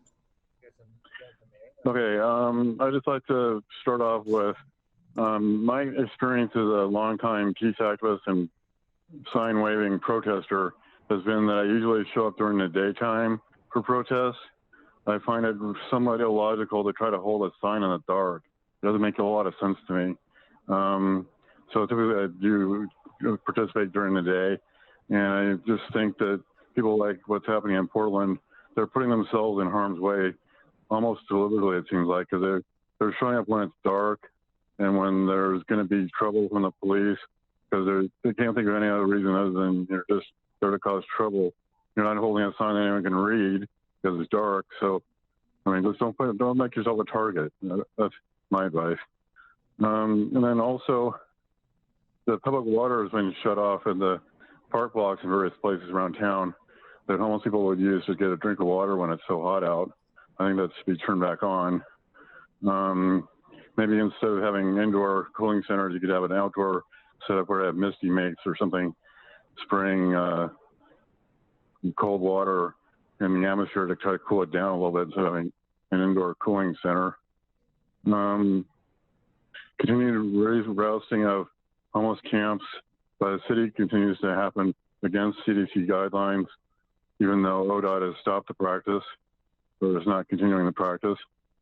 Skateboarding should be legalized on public sidewalks. Many people use skateboards instead of bikes for commuting because, like, one person got their bike stolen, so they went to using a skateboard to commute to work because they couldn't have their skateboard ripped off at the bike rack outside the store. If we are to get serious about combating global warming, we will need to have solutions such as valet bike parking, which again cuts down on bike theft for commuters and shoppers. The beststation.org may someday be updated with my exact business plan for this when I Thank you. okay. Thank you. That concludes your time. Next speaker is Jay Sincata, followed by Aaron Birch. Yeah, hi. Can you hear me? Yes, we can. Great. My name is Jason Khanna. I'm in Ward 2, and thank you for the opportunity to speak tonight in support of STAR voting. I know that there have been multiple meetings about STAR and that you've had many speakers tonight in previous meetings, so my comments tonight are going to be very brief. You know that there is sufficient support within our community for STAR to be referred to the November ballot, and that STAR is superior to our current system because it produces election outcomes that better represent the preferences of the voters. I urge you to vote tonight in support of referring STAR to the November ballot. It's the right thing to do for your constituents. I'm also asking for your vote tonight in support of the wider community beyond Eugene. You know that our country is suffering through tough times with political polarization, and that STAR voting could help with that if it was broadly adopted. And you know that STAR was invented right here in Eugene, and that your vote tonight will either be a great help or a great hindrance in efforts promoting STAR elsewhere. I ask you, please don't waste your shot tonight to do something really good and important for democracy. Thank you very much. Thank you. Next speaker is Aaron Lurch, followed by Mark Hurwitz. Aaron, are you with us? Okay, we will move on to Mark. Oh, sorry. Who do we have, Aaron? Hi, sorry. All right, thank you. Go ahead. Hi, I'm Aaron Lurch. I live on a blueberry farm a few houses west of Ward 6 and 8, and I'm a member of Sunrise Eugene. I'll be speaking on the climate action plan and defunding the police. Currently, there is a 40% gap to our CRO goal in the climate action plan, and that gap can and needs to be closed.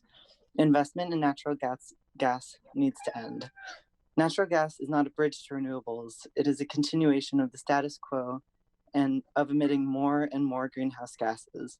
We need a ban on new natural gas infrastructure and a framework for transitioning off natural gas. I'm also here to say, or to help amplify the demands of the BIPOC Liberation Collective and many other activists. We need to defund the Eugene police. We need to reallocate that money to community and social services. We need to transition to a local transformative justice system, and during that transition, the Eugene police need to be disarmed and demilitarized. Thank you. Thank you. Next speaker is Mark Hurwitz, followed by Matthew Yook. All right, thanks very much. It's been a long night. I commend you all on your fortitude. So I also want to say that I recognize that you have a hard job. You have to prioritize a lot of things, and some of them, you have a lot of challenges in your priorities. So what I'm about to say is not the emergency stuff that's going on right now in our culture and in our city, but it's been ongoing, and I think it's important. And I'm not going to dedicate time to saying why it's important, but I just want to give you what I hope you'll consider an actionable step. I'm talking about 5G right now, and I have like a whole page of notes that I don't have time to read, so I'm just going to quickly skim through.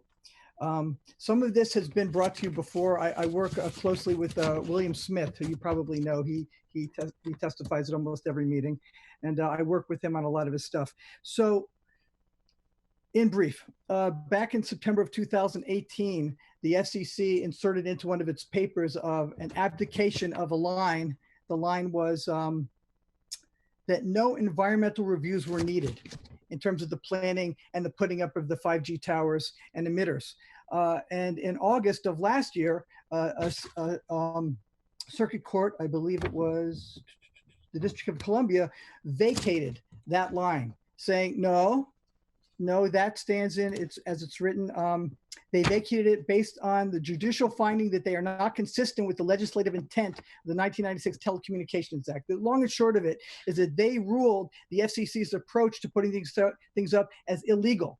And what used to be required, and actually is legally required, is they have to write a letter for every concern that a community or a citizen puts up about any given tower. Not all of them, every single one individually. So a strategy has been developed based around what's called the NEPA review process. I'm sorry this is coming out like this. It's been a long night for me too. Mark, that actually concludes your comments tonight. Thank I'll you. send you. Oops. Our next speaker, Matthew Yook, followed by Zondi Zinke.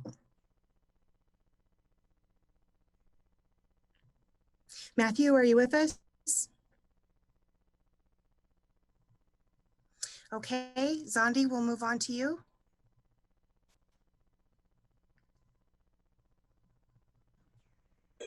Can you hear me? Yes, we can. I am here to share something of a witness statement that EPD was entirely uninterested in. On May 31st, at the largest Black Lives Matter march, Travis Cannon, a white man, purposely drove his car into protester J. St. James, period. When I do share more fully my statement, I won't do it with the hopes that EPD would meaningfully investigate this white man's vehicular assault on a Black non-man. No, that's already been tested. EPD closed the investigation. They closed the investigation without even speaking to the victim. I was informed they closed the investigation when I tried to give a statement just shortly after the incident.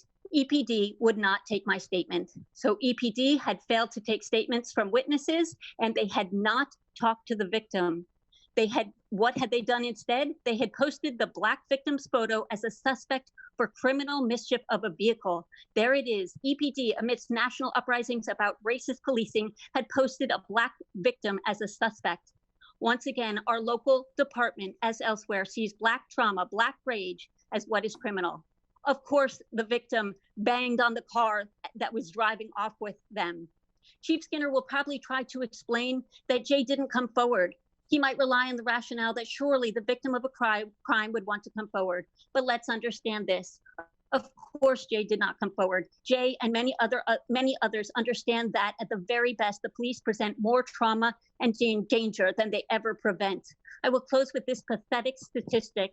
In his presentation to you last week, Chief Skinner said that in 2019, there were 2 homicides in Eugene. He failed to report that the same number of people were killed by EPD. In both these killings, it was EPD who escalated. Protests will not end until you abolish the police. It is Eli Barrio Rodriguez's birthday today. He would have turned 41. EPD killed him. He was unarmed, unhoused, collecting recycling. His youngest living daughter shares his birthday. She turned 4 today, still asks for her dad. Thank you. And Matthew Yook will be our final testimony for the evening. Matthew, are you ready to go? I am. I'm sorry. There's a lot of flipping out of mute and unmute, and so I apologize for that. My fault. Oh yeah. No. I mean, there's a little bit of worry on that, just because, real quick.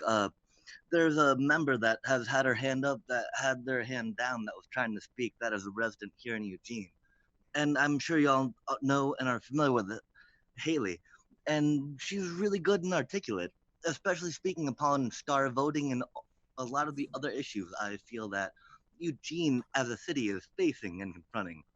And so I feel a little bad about me now being the last speaker on that queue, because the way hands are raised and lowered when they're open, I believe from 7:15 to 7:35 minimally on the Eugene City website. And so while I understand and respect people calling out here for queuing of that by raising that hand again, there needs to be some type of uniformity so folk can understand why they were not allowed to speak even if they've had their hand up for so long. On another note, oh my gosh, yeah, start voting. Please, y'all, refer this to the ballot before y'all go out on your like relief. Oh my gosh, things are gonna get rough. September is gonna be rough. There's gonna be a lot of funding shortfalls. There's gonna be a lot of school questions that we as a city with 2 different school districts, I think, are going to face an impact from. With the idea that there's money coming in from income, since that's one of the main levers we have in Oregon for funding these services, and realizing that, well, income isn't coming, and that folks not claiming tax deductions on their unemployment is going to be even worse for us in January and the upcoming year. So we need to think more about that, especially when we put all these billions into, or millions in police. Thank you. And uke, Y-O-O-K, like ukulele. Thank you. I'm understanding that that Matthew Uke was our final public testimony. So I open it if there are counselors who wish to speak. I see Counselor Syrett wishes to comment. Anyone else? Counselor Evans? Okay, take it away. And Counselor Ye. Thank you. Thank you, everyone who provided public comment. Really appreciate hearing from you all on such a wide diversity of important topics that we're facing as a city. I just had a couple of things I actually wanted to see if the city manager could speak to a couple of items that were raised. One was the person early in the meeting who read from the budget about the CAHOOTS funding and why that was notated the way it was and looked like it was a cut when it actually wasn't a cut. I wonder if you could speak to that briefly. Yeah, I didn't go back and look at that notation after she gave that testimony, but we did do one-time funding for CAHOOTS, and it was intended to raise their level of service to a certain amount that they were unable to do. And so I think that's what she's referring to, is that we didn't continue that. We're using some of the savings of that to do other work, but we'll continue to fund them going forward. Right.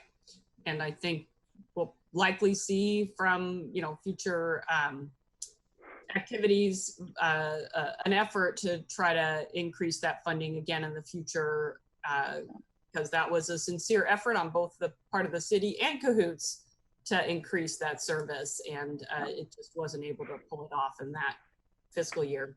The second thing was, and I don't know if you can answer this because it would be more properly directed to the chief, but I don't think he's on with us, and that's about whether or not our police department has attempted to have a dialogue with the organizers of the demonstrations when we've had prior knowledge that they were planning to have a demonstration. Yeah, I think it would be best directed at him, but I will share with you that during, over the last however many weeks this has been going on, we've talked specifically, he and I, over the phone specifically, where I've asked him, are we reaching out to the demonstrators? Because as you probably know, we have a long history through the Occupy movement and others where we've assigned liaisons from the police department to different groups that are protesting. And I know for a fact we've been reaching out and trying to connect and make those connections. So he could say more about it, and I can ask him to address you later on that exact topic. Great, thank you. That's all for me, Mayor. Thank you. Okay, Counselor Evans and then Counselor Ye.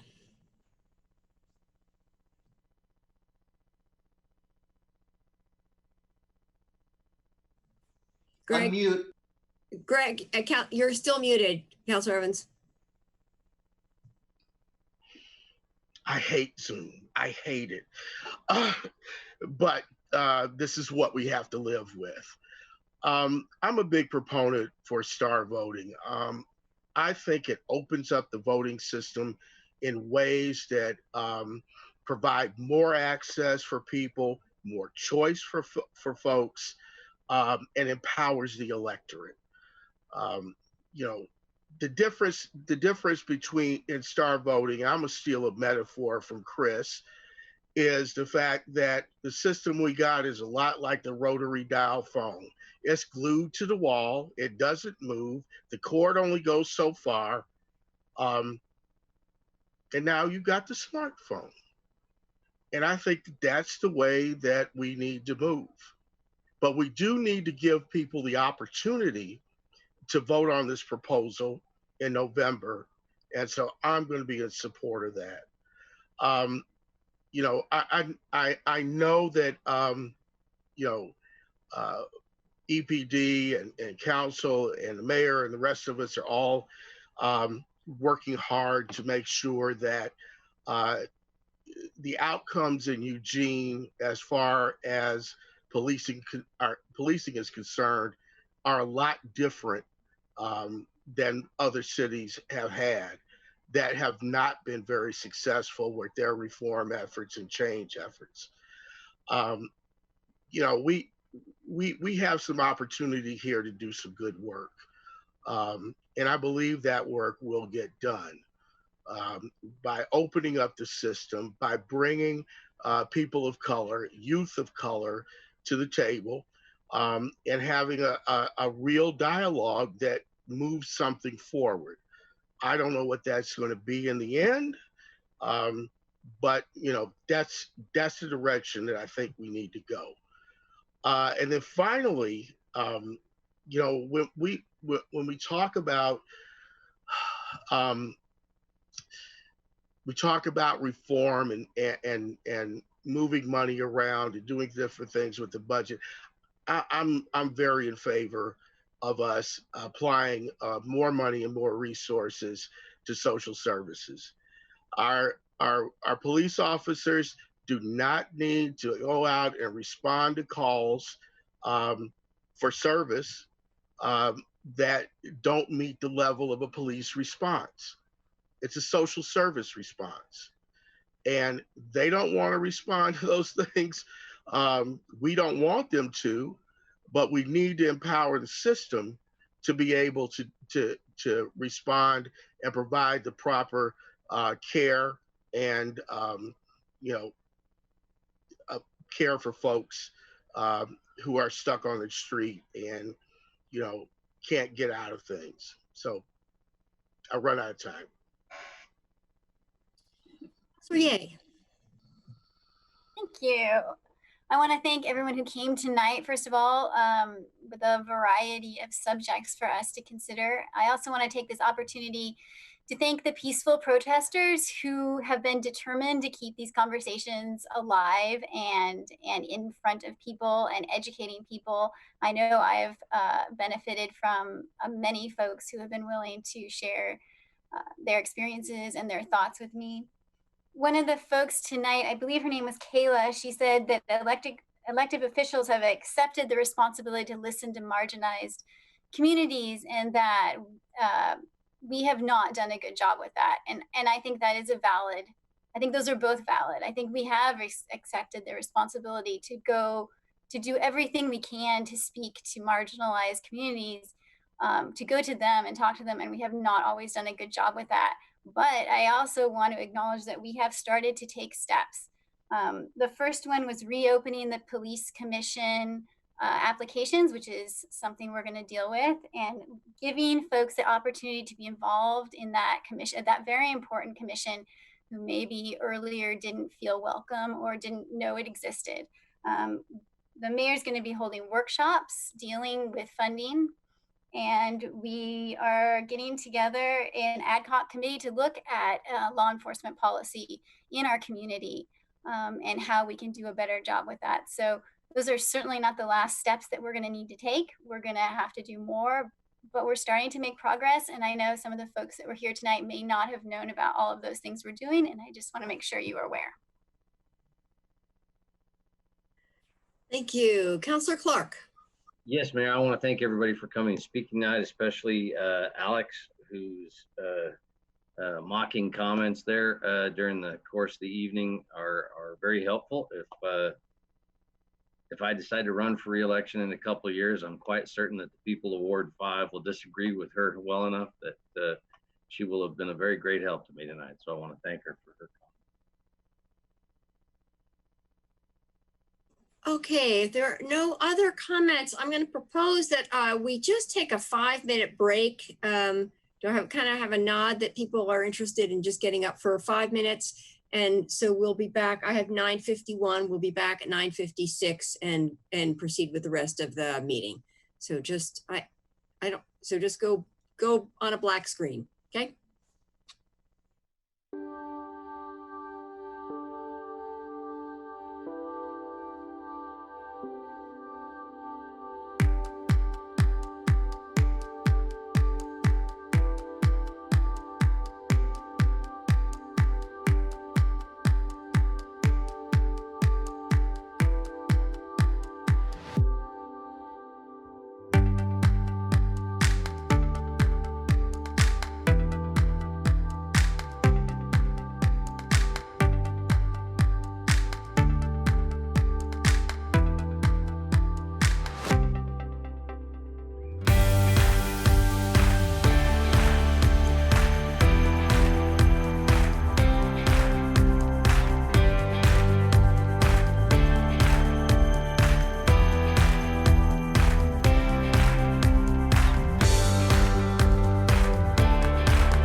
our first action item is appointments to the Police Commission.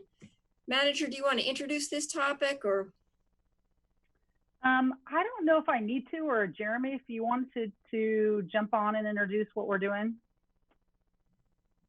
Sure. Awesome. Happy to do so. I've also brought the Police Commission chair and invited him. Sean Shivers is with us. Essentially what this is we had, following a request from Chief Skinner, I had gone and spoken with Mayor Venice about lengthening the period of this recruitment to see if we could increase the amount of diversity that we had for the Police Commission. And Council, of course, approved that, and this is very wonderful. We had a process that was open for an additional 4 weeks, 2 weeks of interviews. So there were 28 interviews that were offered out of 114 applications that came in. Out of that, 27 people took them up on the interviews, and 4 applicants. The applicants were so good that the commissioners couldn't all agree on who they wanted to recommend.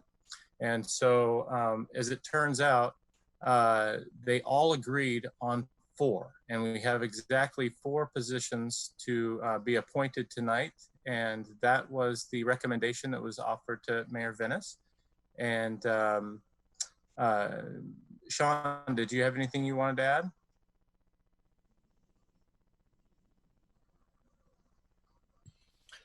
No, the only thing I would add is, reiterating thank you for reopening this process in light of all the interest, and we had a very difficult time making these decisions, and I'm looking forward and hoping that a lot of this interest transfers to the other boards and committees, which are also in need of these voices. Yeah, before we put this these series of motions out there, I just really want to thank you, Sean, for your leadership of this process and my understanding that there's a tremendous amount of enthusiasm about the candidates you interviewed, and a great enthusiasm about these 4 and what they will bring to the commission. So I appreciate. I know it was either 4 or 5 nights of interviews.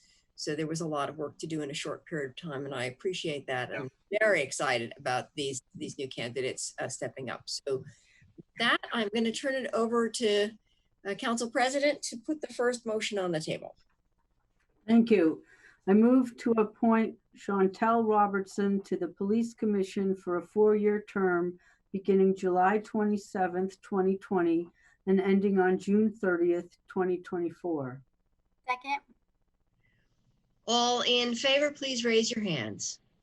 1, 2, 3, 4, 5, 6, 7, 8. Thank you very much. Congratulations, Chantel Robertson.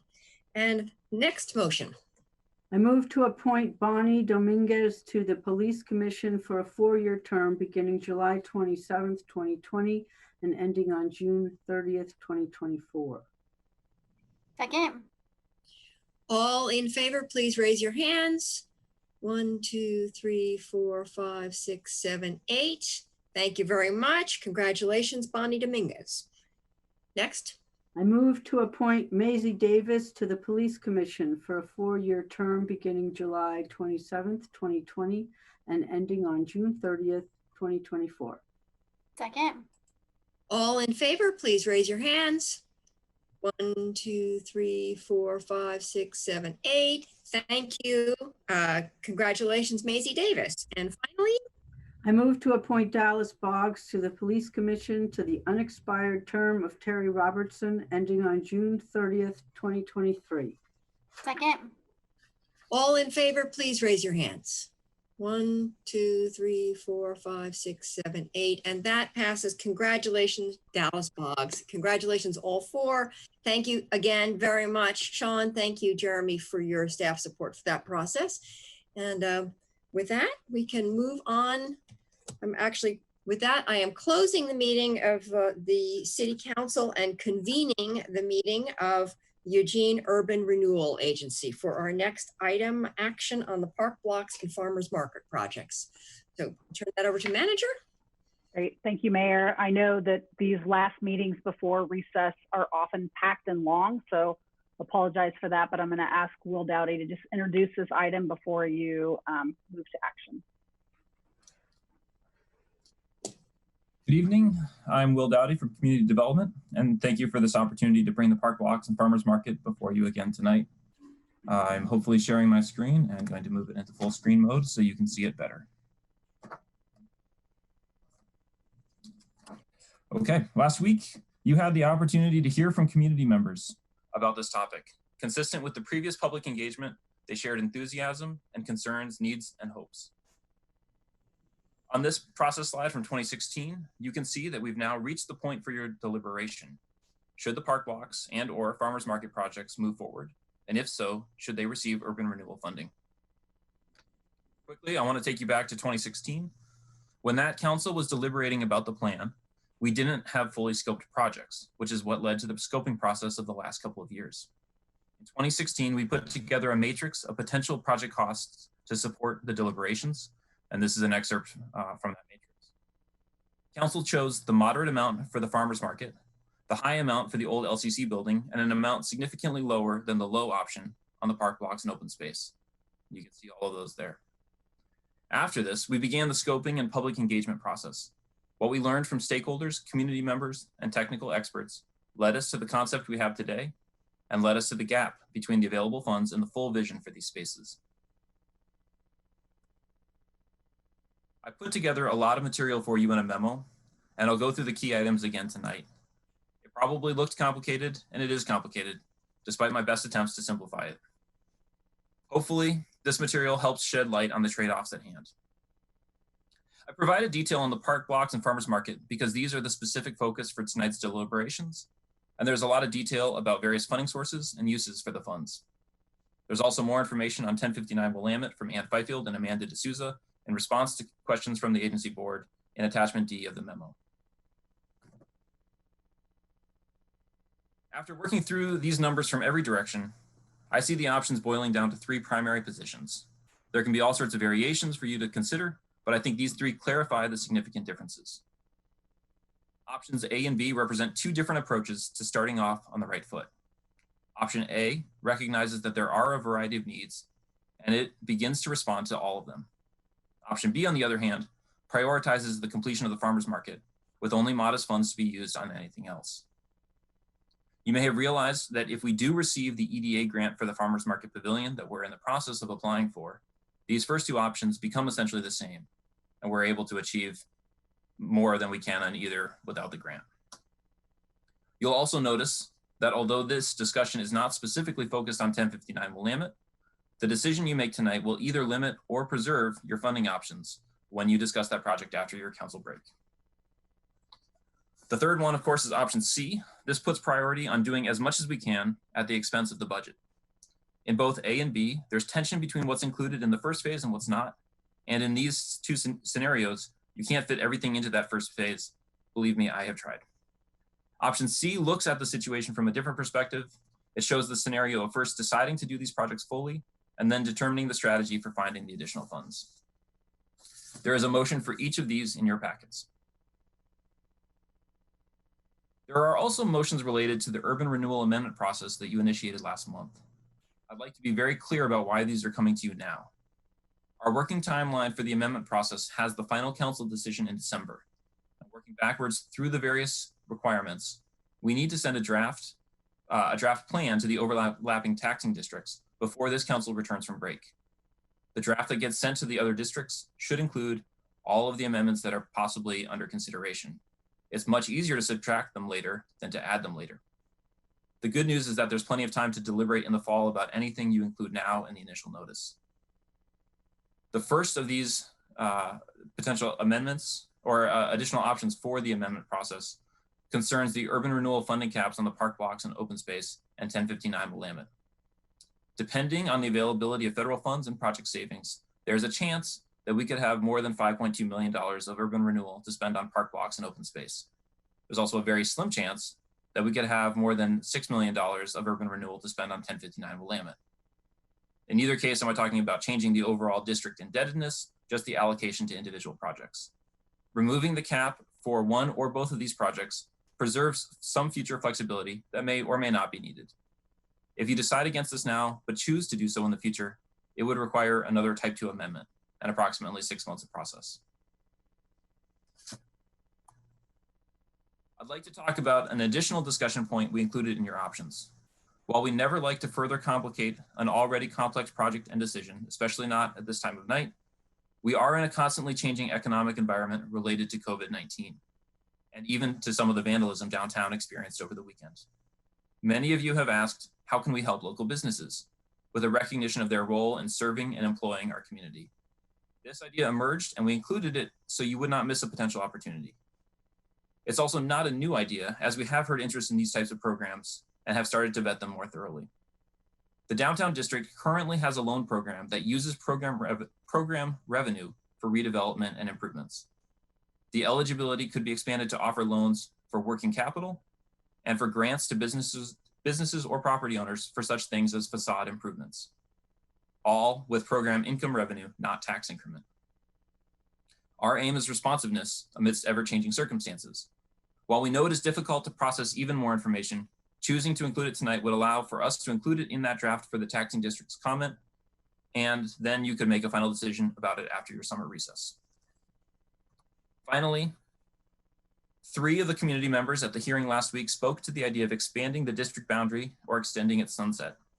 Either of these would require elevating the Type 2 amendment to a Type 1. These 3 possible additions to the urban renewal amendment are here in case any of these feel like opportunities that you don't want to let pass. You started this process more than 4 years ago, and over that time, you've heard me present copious amounts of information. Tonight, I leave you with these 3 options for the park blocks and farmers market. This is complicated material, lots of procedure, there's plenty of math. I look forward to your discussion, and I'm happy to answer any questions. Thank you. Okay, thank you very much for that very succinct summary of a lot of information late at night. I appreciate that. I have Councillor Clark in the queue right away. So Councillor, take it away. Thank you, Mayor. Great presentation. I appreciate all the very, very hard work that has to go into developing these options. You mentioned thinking extensively on all the options possible, but there's one that's not in there. And I said it the other night, and I know that the majority of my colleagues are not interested in this idea. And I know that it's counter to council current policy and direction. So I understand why you didn't put it forward. But I believe that the majority of the people in our community would agree with me that we have 15 million sitting in the facility reserve. And if we simply agree to the idea that we'll consider the eWeb building as our next city hall, we can spend that money to complete all these projects and make a significant effort towards dealing with homelessness better. And the very fact that we're not even considering it as an option, when I assure you, hold it, please. The vast majority of people in our community would agree. It's disappointing to me that we're not talking about that combination of options, which would get us farther down the road than this. I'll support the things that will get us to the 3 items that I mentioned in priority of the farmers market, and then the park blocks and the Willamette LCC building somewhere in a tie, I think, for second. From there, probably the LCC building is second. But we do have the option to do all of these things. We just have to be willing to be flexible and creative. And I hope we will. Okay, any other comments or questions about the decisions before you?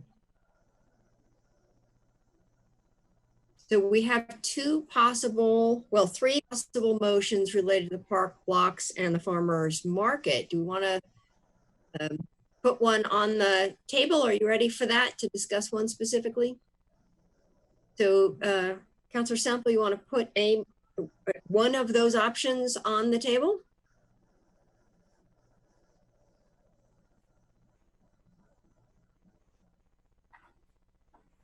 I'm not really ready to do that. I don't like any of them. but I really don't know how to discuss it either.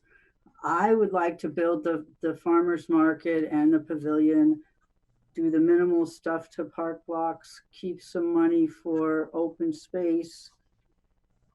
And then there's 1059. I mean, we can't do it all. The 15 million, I'm really concerned about our homeless and financial crisis more than a city hall. Can I just say if somebody else wants to make one, it's okay with me? You know what, I could actually, I don't see that I have the ability to raise my hand, Mayor, but if you would like me to speak to why there's not a more specific recommendation, I'm happy to do that. So in talking about this, I really felt like either option A or B move us in the direction of what we've been hearing as your kind of what you're hoping to see happen. And so really the difference, I think, falls around what are the possibilities of us getting this EDA grant and how much are we willing to move forward on the full farmers market implementation, and how much we're willing to do that confidently versus having some fear that if we do that, we won't have enough money left for 1059 or other open space improvements. And so it really comes down to, I think, a little bit of a kind of how much risk, and risk is probably not the right word, but like how much do you really want to step into the farmers market project, and how confident, you know, can we be that if we aren't able to get that grant, that we're able to find other ways to contribute to the housing project, whether it's a different funding source or other ways to come up with open space scenarios. I think either one of those are probably okay options. If you were going to push me to say which one, I think I'd go for B, because I just feel like we have one time here to kind of make a move into this space that's going to feel really good for the community and for the farmers that have been asking for this for a long time. And but I could support either one, and so that's why I kind of left it in this, like, it's really hard to choose, and I really respect that you get more input from the community than I do. Thank you. You know, Emily, if you want to pause for a minute, I've got two other councils ready to go in the queue. Do you want to hear what they have to say, or you want? Yes, I do. One more comment is I could go for B if we put the open space back into it. But yeah, I'd love to hear what other people say. Okay. All right. So now we have a good lineup. We have Councilor Ye and then Councilor Pryor. Yeah, thanks, Mayor. I agree in a large part with what Sarah said. I'm not interested in option C. I don't think that's appropriate. But option A and B both seem all right with me. My priority would be to ensure that we're able to complete the housing project. And if we can do that with other funds and then use the urban renewal funds to complete the farmers market, I'm okay with that. My concern is if that doesn't happen, I would much rather have the housing and have a partially completed farmers market area, which is much better than what they have now, but not the full like thing that we have envisioned, than lose the housing. So I'm a little torn about what I should do, but that's my feedback. And maybe I don't know if you can respond to that or help me, or if somebody else can. I'm happy to respond to that. These options are complicated. I think a lot of it has to do with the order or the sequence that money goes out of your decision process. And so one way that you could go about this is that you could essentially do option A, and as I'm hearing through your priorities, and so you could start with directing us to do the farmers market plaza, and preserving the ability for the agency board to invest urban renewal funds in 1059 Willamette. And then when you get through that process, if you have money left over based on the funding decisions you've made this fall, if you choose to mix your resources on 1059 Willamette, then you could say, okay, and through that process, we have preserved a certain amount of urban renewal. Let's see if we can put that back into the farmers market. And that would work for the timeline for the farmers market. Right. For the work what we, the direction that you can give us tonight will let us start doing design work, and it will tell us what sort of design work to do. If we are going to do the design for the plaza up for the Farmers Market Pavilion, unless you specifically directed us otherwise, we would also do the design work for the pavilion as well, because of the way that those two go together. Right.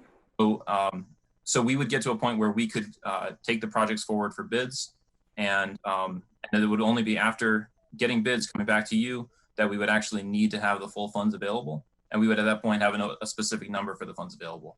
And so if you say, well, we've got exactly, you know, $7 million, not $9 million, then we can make that decision based on how the bids come back on the Farmers Market Pavilion.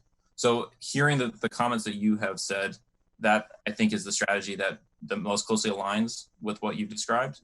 It would also give us time to learn if we get the EDA grant. Okay. But it's not a, it's all, they're all very complicated ways. Yeah. I appreciate that, Will. Yeah, so in light of your comments, that would be my preferred course to do. Thank you. Okay, Councilor Pryor.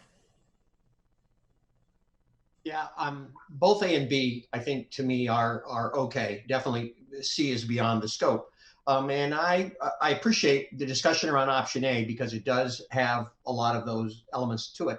The one reason why I might also want us to consider B is I think B is one that doesn't have as many opportunities financially as the LCC building does, because as a property development, there may be ways to bring partners in. There's a grant opportunity there. There may be some ways we can work with the LCC building that requires it to have this much participation by the city in partnership with other folks. And because it's a building development, there may be some ways you can put things together, whereas farmers market's much more limited in terms of the kinds of things we can put together. We may have to actually put a little bit more weight behind that one. And so with that in mind, I think I might just favor B a little bit, because farmers market is I think where we would want to put our resources, hoping, this is to Councilor Ye's point, I would hope that we might have some flexibility and some other options and some things we could put together around the LCC building. I want them both, and I want them both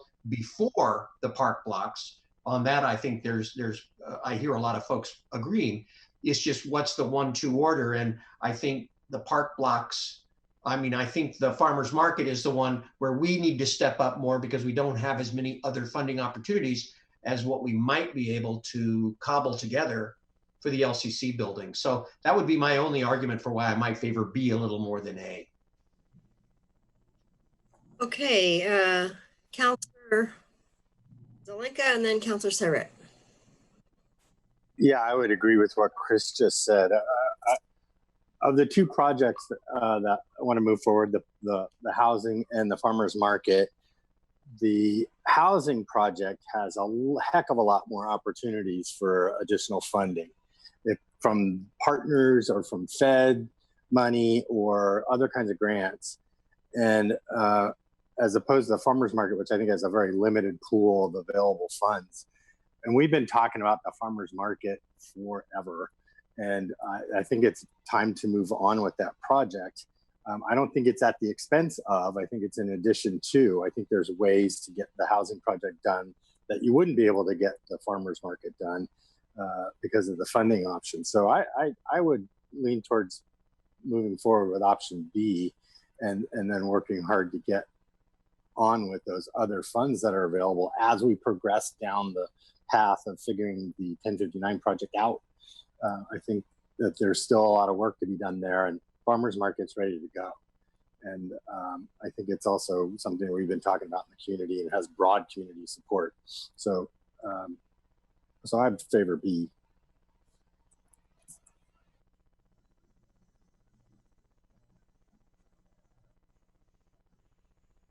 I'd mute myself. Councilor Surratt. Thank you, Mayor. So I could vote for either option A or option B, but I'd probably lean towards option B for a lot of the reasons Alan just said. And then I apologize for taking up some moments at our meeting to make a complaint. But this memo came in at 9 o'clock last night, and I worked all day. And then I started a council meeting at 5:30. So I'm opening it up now for the very first time and trying to flip through screens, and it really doesn't work for me. So I'm sure there were extenuating circumstances about why it came in so late, but I guess my personal request is in the future of something like this, if I could just get a heads up. It slipped past me in my looking through my emails this morning, or I definitely would have read it, but it's really challenging. So I feel grateful that we've had good work sessions on this before, so I feel prepared, but I really would have loved to have been able to read through all the materials before 10:20 at night. Thank you for that feedback. That's 100% my responsibility and not Will's. So got it. Councillor Sepple.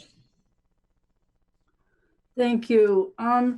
So if we put in the other open space, that adds 1.3 million, is that correct?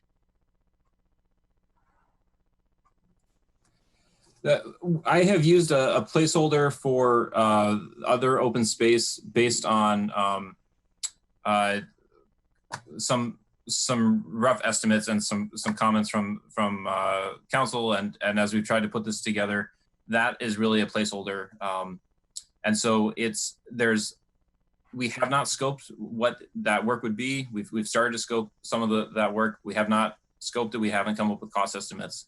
So if we were to, so I guess there's two different ways that you could approach it. One is that you could use whatever is left over at the end of the day for work on open space. The other approach would be that you set aside, you reserve some funds basically as an allowance to do work on other open space. And those would be including the Hall Center, Kesey Square in front of the library, or other streets that are around that area. And so what we tried to do, frame in option A, is an allowance, a reserved allowance, so that you would have that to work with.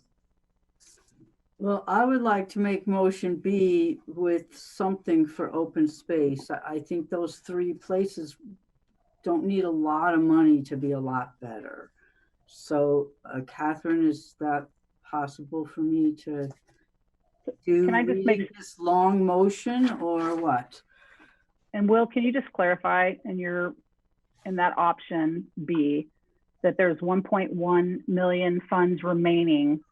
So the park blocks have minimal investment. The other open space we're not planning for. 1059 other funds required, but there is 1.1 million to play between those other open space and 1059. Correct? Is that correct? Correct. Thanks. So you could either leave that untapped at this point and see where all these other things lead you, such as the 1059 Willamette discussion, or you could specify that you want it to go to something such as open space or 1059.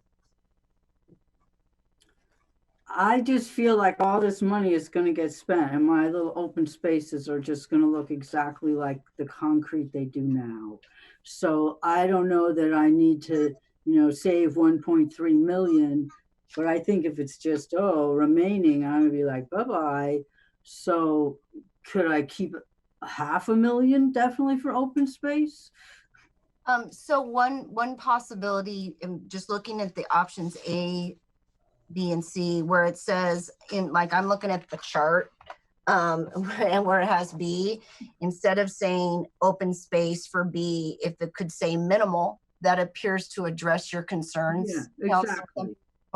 Okay, so if you make your motion and make motion B, and you could just add in, make just like at the end, and change the word not funded to minimal for open space, and that would accomplish what I think I hear you trying to accomplish. Great, thank you. I'm almost there. Okay. I move to direct the agency director to commence the park blocks and open space and farmers market projects using urban renewal funds, with the understanding that in order to fully fund the farmers market project with the urban renewal funds, the downtown urban renewal plan must be amended to remove the 4.5 million spending cap for the farmers market project. The first phase of the park blocks and open space project shall consist of a freestanding public restroom, improvements to 8th Avenue and streets adjacent to the Northwest Park block, concurrent with improvements to that block, and the continuation of the project design. The farmers market project shall consist of the full project design and construction, and change the word from not funded to minimal for the open space line. Second. Oh, you're muted, Mayor. I can't seem to get it straight tonight. I hate Zoom. All in favor of the motion, please raise your hand. I have a question before that. Before you get, go for it. Does that mean that in the chart on the first prejudice that in column B, the remaining funds of 1.1 million becomes 0 and the not funded other space becomes minimal and using the 1.1 million? Is that what that means? I would take it to mean that there's 1.1 million for use on open space. I guess the exception to that would be if when you return and you discuss 1059 Willamette, if you specifically take funds from the urban renewal district or allocate funds from the urban renewal district to 1059, then that would give us a more specific figure. If we decide to use that 1.1 million not on open space but on 1059 for the housing project, would we need another amendment to the plan or do any other work to allow us to do that?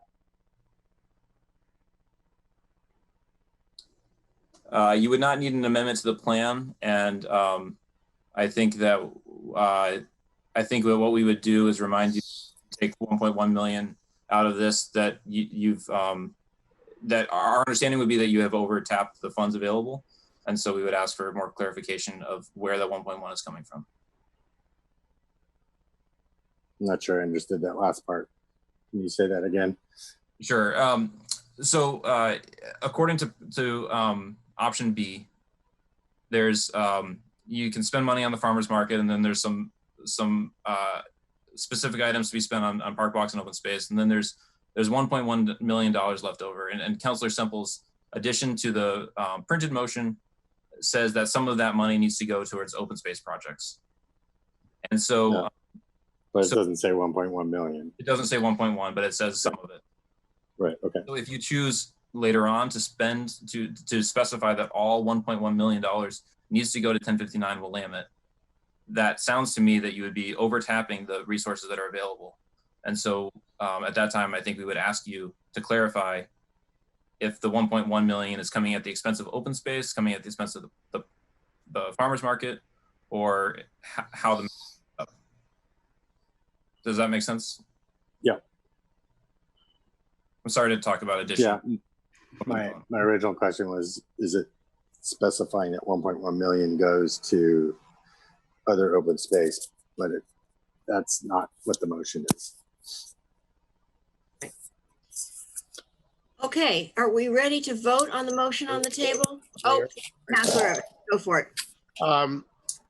This is related, but not directly to the motion. I know that the Urban Renewal District is set to sunset 2024, right? Is that correct? The urban district, I don't believe it's 2024. It's the district sunsets when the maximum indebtedness is reached. It's a different process from the riverfront district, which has a specific sunset date. So in this one, it depends on the actual amount of increment that's collected. And my understanding is that it's 2026 is probably when we will reach that amount, but it depends on what the tax revenues are over the next few years. It could be earlier, sooner, or later. So what we need, we have a need to extend the deadline on the district, and I'm thinking about that in a way that we probably could put more resources to the other two projects. The focus on farmers market now. I believe that the district currently receives about $2.5 million annually. Mm-hmm. Were to extend the maximum indebtedness, and Catherine or Amanda, you can correct me if I'm misstating this. If you were to expand up to 2028, right, you could by extending the number of years that the district is collecting, you could increase the revenues for the district and the spending power of the district by about $2.5 million for each year that the district continues. Okay, that helps me a lot, because I think that I think we may need to consider that option at some point.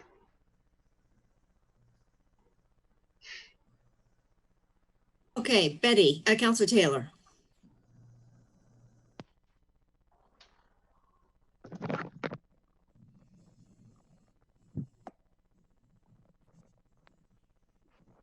Thank you. I thought we had decided not to do anything about the park blocks now. So I want to know exactly what are we voting to do with the park blocks if we vote for this? There are 4 different things that are included that are related to park blocks and open space funds in this. And they're all pretty targeted improvements. One is continuation of the current design phase. Currently, our architects stopped working. We gave them about 24 hours notice before we told them to put their pencils down. And so, so some of the money is just so that they can wrap up the current phase of design, the design development phase, so that we are better prepared to move forward in the future whenever that later phase comes around. A second item is a freestanding restroom to go into the park blocks. So that's a specific item. It's one improvement that is not dependent on the rest of the other improvements. There's 2 other pieces that involve right-of-way work. One is funds to support the Public Works project for 8th Avenue, specifically between West Park and East Park. There is a gap between what Public Works can bring to that project and the vision that we've worked on with the community. And so there's $500,000 that's specified for that. And lastly, there's funds for the improvements of West Park next to the farmer's market and Oak next to the farmer's market.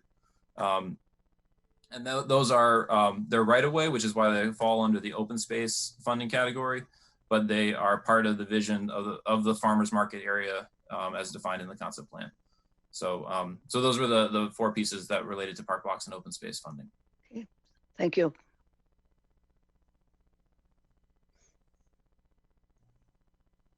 Okay. Right. So any other questions, comments? Ready for a vote? Okay, all in favor of this motion, please raise your hands. 1, 2, 3, 4, 5, 6, 7, 8. Excellent. That is great. So thank you for that. You also have the option of 3 other possible motions, and I don't know if any of you want to consider those. They're in your council packet or not. Okay. No, I'm seeing a shaking of heads. Okay. So we will defer those. I guess those could come back at another time if we wanted them to come back at another time, correct? Correct. All right. With that, we are complete with this agenda item and ready to go on to our final agenda. Oh, I have to adjourn the meeting of the Urban Renewal Agency and reopen the meeting of the Eugene City Council. And now we're ready for our final action, a resolution calling a city election on November 3rd for the purpose of referring to the legal electors of the city of Eugene, a charter amendment that elects the mayor and city councilors using the scored then automatic runoff star voting method. So manager, do you want to speak to this? Yeah, I'm going to have Brooke Freed, who's our CMO division manager, introduce it. Good evening, Mayor and councilors. On June 10th, you directed staff to return with a resolution to refer a charter amendment that elects the mayor and councilors using the score then automatic runoff voting method to include cost estimates for implementation with one-time costs, ongoing costs, and cost savings.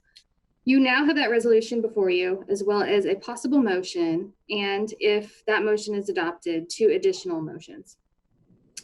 I'll remind you and those listening tonight that under Oregon statute, Lane County is responsible for directly administering City of Eugene elections.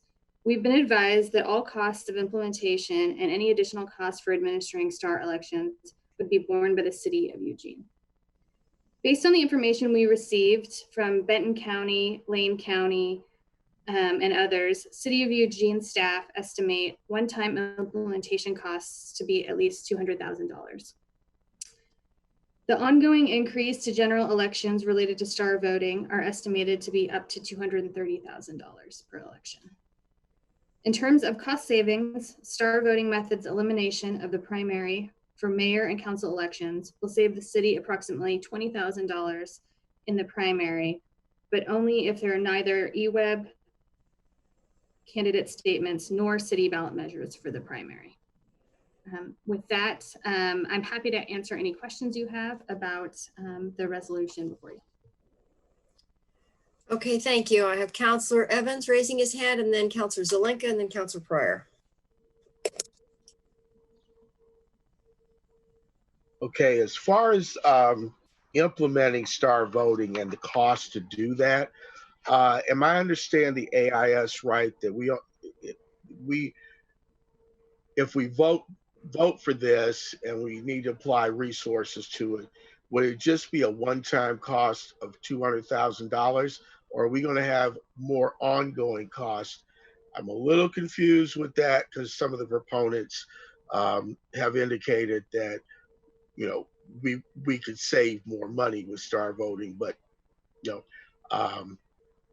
I don't have the capacity to dig that deep into it. Mm-hmm. Yeah, so as it's currently written, there would be implementation costs estimated to be $200,000. So those are the one-time costs.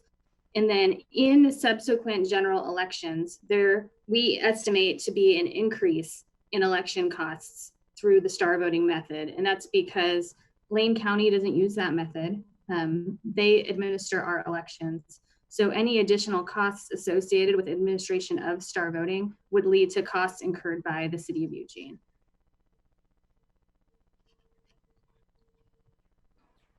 So how much we're talking about exactly? We don't. Per election? For the general election, we don't have exact costs. I included within the packet a memo from Lane County that explains sort of their challenges with estimating. We know from the cost that we pay for special elections, for the City of Eugene, when Lane County administers a special election, our total cost is up to $230,000. So that is our top end estimate of what it would cost to implement STAR voting in general elections. We know sort of the various aspects of that administration, including ballot development, printing, mailing, tabulation, all of those things. So $230,000 additional per election beyond what we would currently pay. Currently, the City of Eugene for general elections would typically, for normal general elections, would typically only pay the cost of the voter pamphlet that we produce. So we know those costs over each election. The additional costs would be on top of a normal election. So we would only claw back $20,000 to $25,000 for not having a primary. That's correct. And that would only be achieved if there were no eWeb candidate statements or ballot measures for the primary. Because as it's currently written, both eWeb and ballot measures would be eligible for a primary election. So STAR voting, as proposed, only eliminates the primary for council and mayor elections.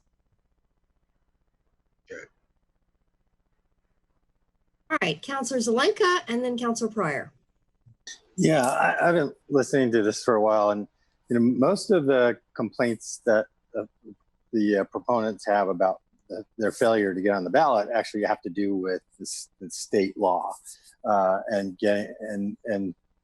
nothing to do with Eugene and the city of Eugene and our laws. We don't run those laws. We don't do those laws, and lots of people fail to get on the ballot.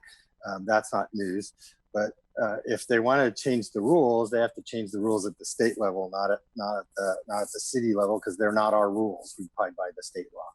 So just to be clear, the Lane County said that the upfront costs were between $200,000, an estimate by Benton County, and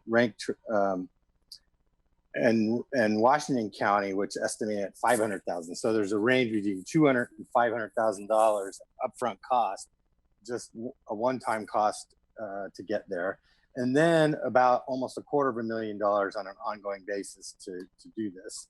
And with budget cuts looming, I just think that this is the wrong time to do this this process. And $750,000 over the next year, I really think there's a heck of a lot higher priorities to do than that. Renter assistance, police reform and training, human services, emergency shelter, a day center, all those things are desperate need of funding. But this would take a priority over that because we committed to it. So I just think it's the wrong time to do this, and think that in the midst of 3 ongoing crises, this isn't the time to embark on this experiment. I just can't see us doing that. And plus all of the staff time it takes to make this happen, which would be, I think, pretty substantial actually. So I think we have a lot higher priorities. And if the folks want to get this on the ballot, there's a process to do that. Okay, I have Counselor Pryor and then Counselor Ye. And Betty, were you raising your arm? Okay, and I've got Counselor Taylor in the queue. Got it. Thank you. I had a chance to chat with the proponents, and their passion is absolutely, I suppose, admirable. And they worked very hard to get their petition going. And Lane County Elections, which is the official body, for their reasons, which are governed by state law, but also their regular processes, decided they didn't qualify for this election. They can come back again. They're saying it was not fair, Lane County Elections screwed up, so we want you to bypass them and do it on your own initiative. And I appreciate that desire, but the challenge for me, the hesitation I have is when the city of Eugene agrees that if you don't like the outcome from Lane County Elections, we can just sweep it aside and ignore that. And I'm uncomfortable taking another government who did their job. Maybe they didn't like how that government did their job, but they did their job, and say, if I don't like that outcome, I want you to throw it away and you just circumvent them. And if we do it this time, then what's to prevent the next people who don't like their Lane County Elections outcome to come to the city council and say, we want you, because we didn't like that outcome, to sweep that aside and put us on the ballot. So I really did not want to get into a discussion about the merits of star voting. It's not about, for me, the merits of star voting. For me, it's about whether or not we should, as a city, as an official government, say, we're willing to set aside the work of another government agency who did their job according to state law and say, well, we just didn't like the outcome, so forget what you did. That just feels uncomfortable to me. If the proponents for star voting want to put this on the ballot, I am not standing in their way. They can always file their petition again, collect the signatures. They talked about the time it takes to collect signatures. I'm certainly willing to work with Lane County Elections or with the state or whoever I need to work with to say, maybe we need to look at more time to collect signatures because that timeline may have been created back when you needed fewer signatures. I don't know.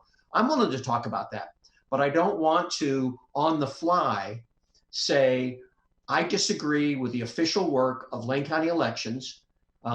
We're being sued along with Lane County Elections, and that also makes me uncomfortable because it could affect the outcome of a lawsuit for us to say, oh, well, we're going to throw their work away. So I'm just uncomfortable at this time going against the decision of another official government body. And this has nothing to do with the merits of star voting.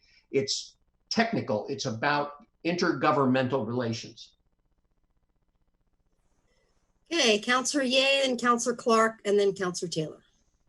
Yeah, I was going to say mainly the same as Councillor Pryor. I've had some issues with the reasons to vote for this seem to be if I think the Lane County Elections operated improperly, if they did something against their own policies or against the law, which doesn't seem to be right, or if our system is broken, and it seems to me neither of those can be fixed by sending this to the voters. If we really do have a problem with our system, I agree with Councilor Pryor, we should look at it and make those determinations and possibly make changes that people brought up. And the other reason to send it might be because I believe star voting is the best method for our area to do voting. And frankly, at this time, while there are parts of it that I find very intriguing, I do have some concerns, and I don't think we've taken the time to really completely vet the system and talk about it. Changing our entire voting system is a large step and should not be taken lightly. So at this time, oh, one other thing. We've talked a lot about cost, and honestly, the cost does not bother me if this really was the best system for us. If this really is what we want to do in our community, and it makes the best equitable system for us to do voting, then I think the cost is worth it. I just don't know that that's been proven yet. So at this point, unless I hear something different, I'll be voting against it. Okay, Councillor Clark. Thank you, Mayor. Hey, you know, I really hate to ruin the kumbaya evening that Alan and I have going, but I have to say, I think he's exactly got this one wrong. I think this is a horrible idea that will cost us $250,000 we don't have. I think that it will bring about elections that become entirely about being negative and driving your opponent's numbers down as the chief goal. I think the outcome will not be good, but all of those and several others are reasons not to vote for it. They're not reasons not to put it on the ballot. And while I understand some of my colleagues' arguments about the state law, I think the state law is sound. I think the county government did the same job they always do and did it well. But I think that their process is lacking. I think that the method by which they use to verify signatures is subjective and not a good way to do the job. Now, that's not a failing on their part. It's just not an updated process that could be better. And as a result of them doing something to verify signatures that I think is entirely subjective, and I think the proponents of this approved it because they got signed statements from everybody that, yep, in fact, they did sign those, which proved that the system they're using isn't working. So the only question that matters for me here at the moment is, did they qualify? And is it the right thing to do to recognize that they qualified in reality? Now, by the rules, Alan's right. By the rules, the way they're written, by the way the county does their process, that's true. But I find fault with the county's process. And I think they should be given the chance for the people to make the decision.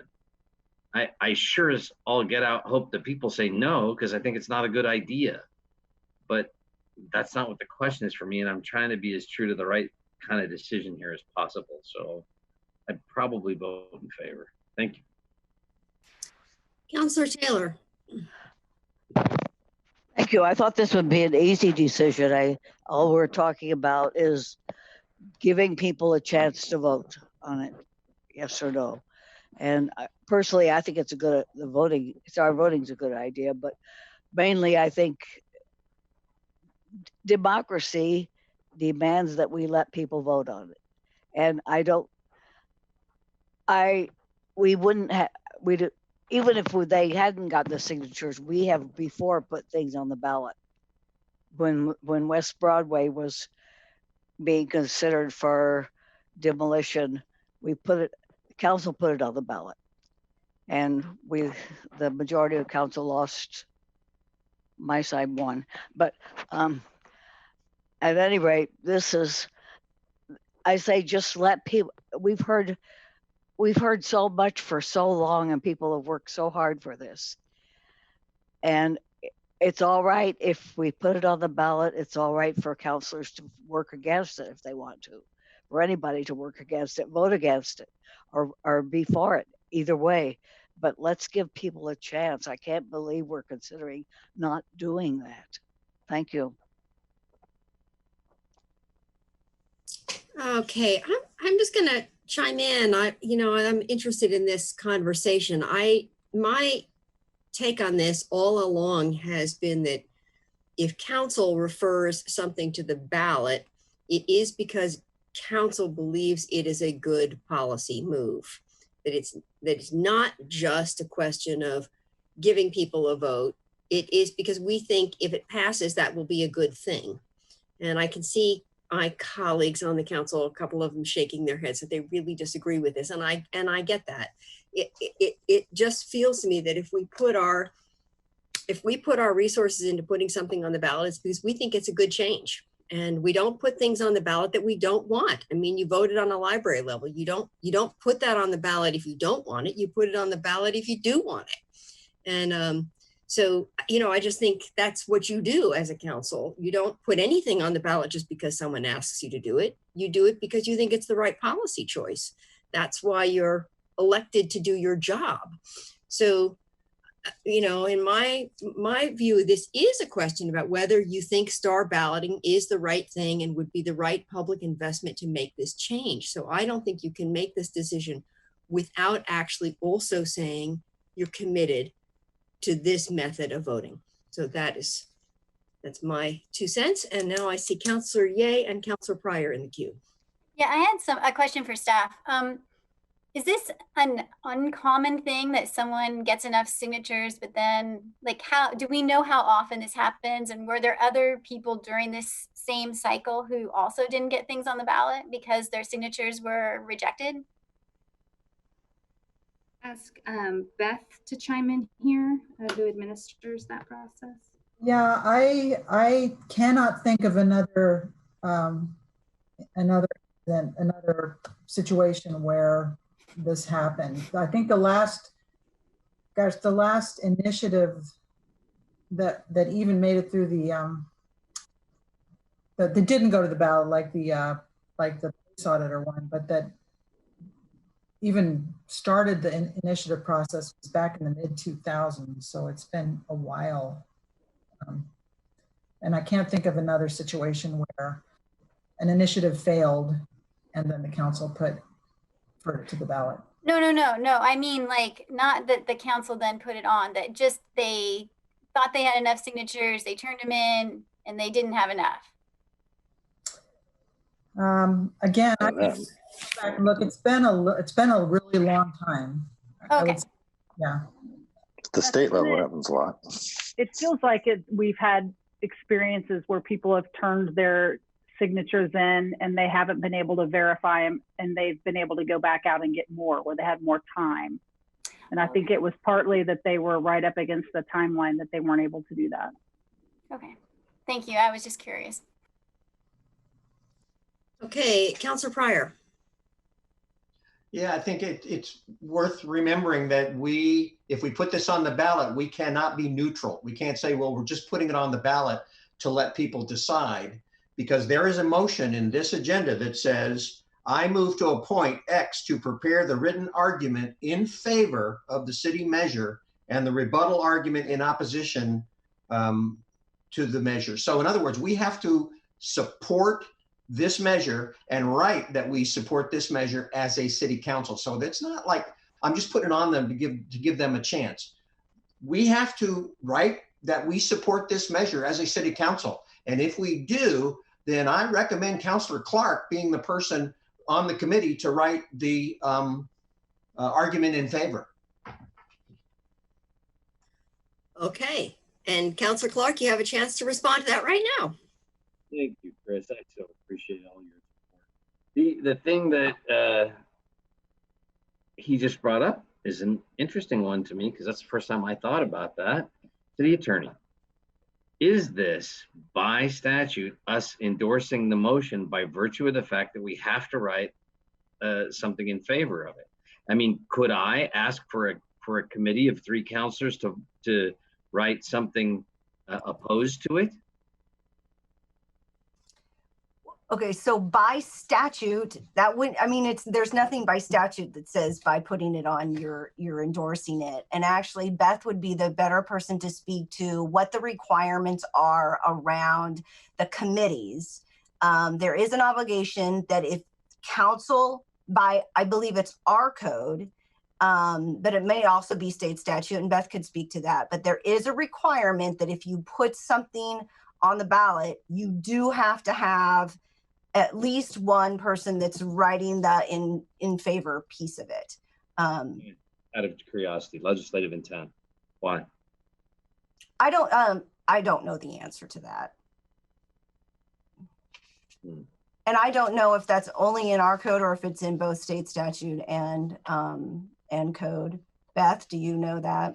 I don't know for certain. I think it's just in our code. And I will say also that it's a presumption. Yeah. The committee, so when a measure is referred, we advertise for members of the opponent. And a counselor can always apply to be on that opponent committee if they desire. And that's happened our before. Structure in our motion, though, we're saying, and Chris brought up a very good point, that we're going to automatically create a committee in favor, because I'm not. You have to by code. You have to have at least, and it doesn't say it has to be a committee of 3, but you have to have, and Beth, if you want to. Council statement. There has to be, it talks about, and let me try to find it, Beth, if you can point to it. Because I actually inquired about this for the following motions about do you have to then create a proponents group? And Beth was able to point me to the code section where, yes, that is actually a requirement. So I can find that for you if you want to keep talking. Yeah, in Eugene Code 2.996(1)B establishes city council referred measures. The pamphlet argument in favor and the rebuttal to the opposition argument are to be prepared by one or more of the councilors who voted in favor of the measure. That presumes the mayor's point, which is that if we're putting it out there, we're in favor of it. And I have to tell you, my time's not running, and I don't want to go too long. I'm not in favor of this person. I'm intentionally trying to differentiate with the question of do they deserve to be on the ballot versus would I be in favor and support of this? And I personally, I don't think it's a good idea.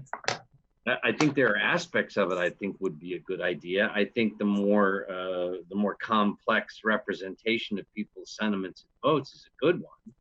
Well, but I don't think it's worth the outcomes that will be negative, which is the increased cost, the massive towards 2 things that are bad, one of which is going to be the negative campaigning, and the other one that's going to be the massive amounts of money that will flow towards 1 election instead of 2.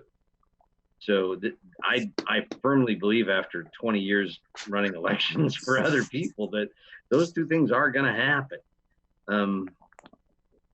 So now I'm confused. Do I vote in favor because I think it's the right thing to do from what they earned, and thereby make an acknowledgement or a statement that I don't believe that it deserves the support?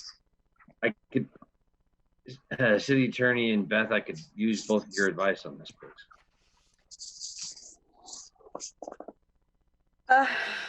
Well, I don't really have advice to give you on this. I mean, I think that if you, the presumption is based on the way our code is written that a vote in favor would be that one of the people that voted in favor would be on the committee writing the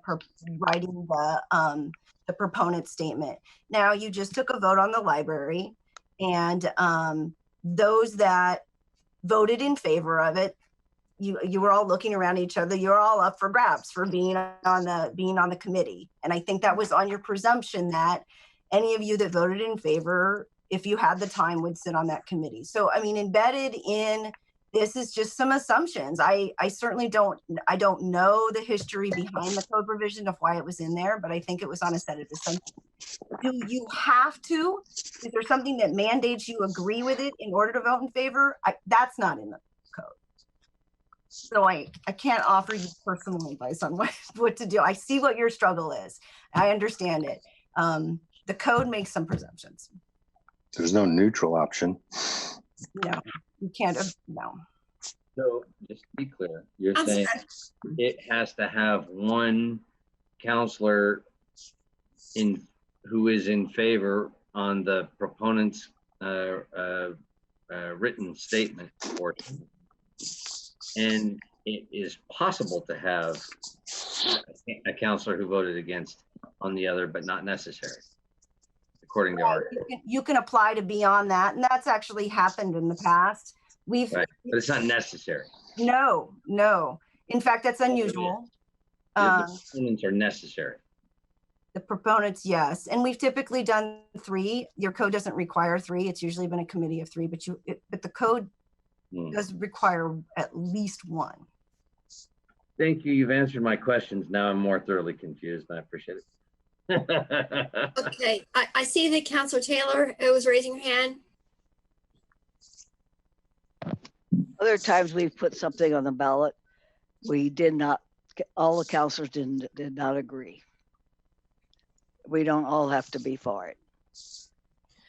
Thank you. Yeah. And it's getting late in my dog.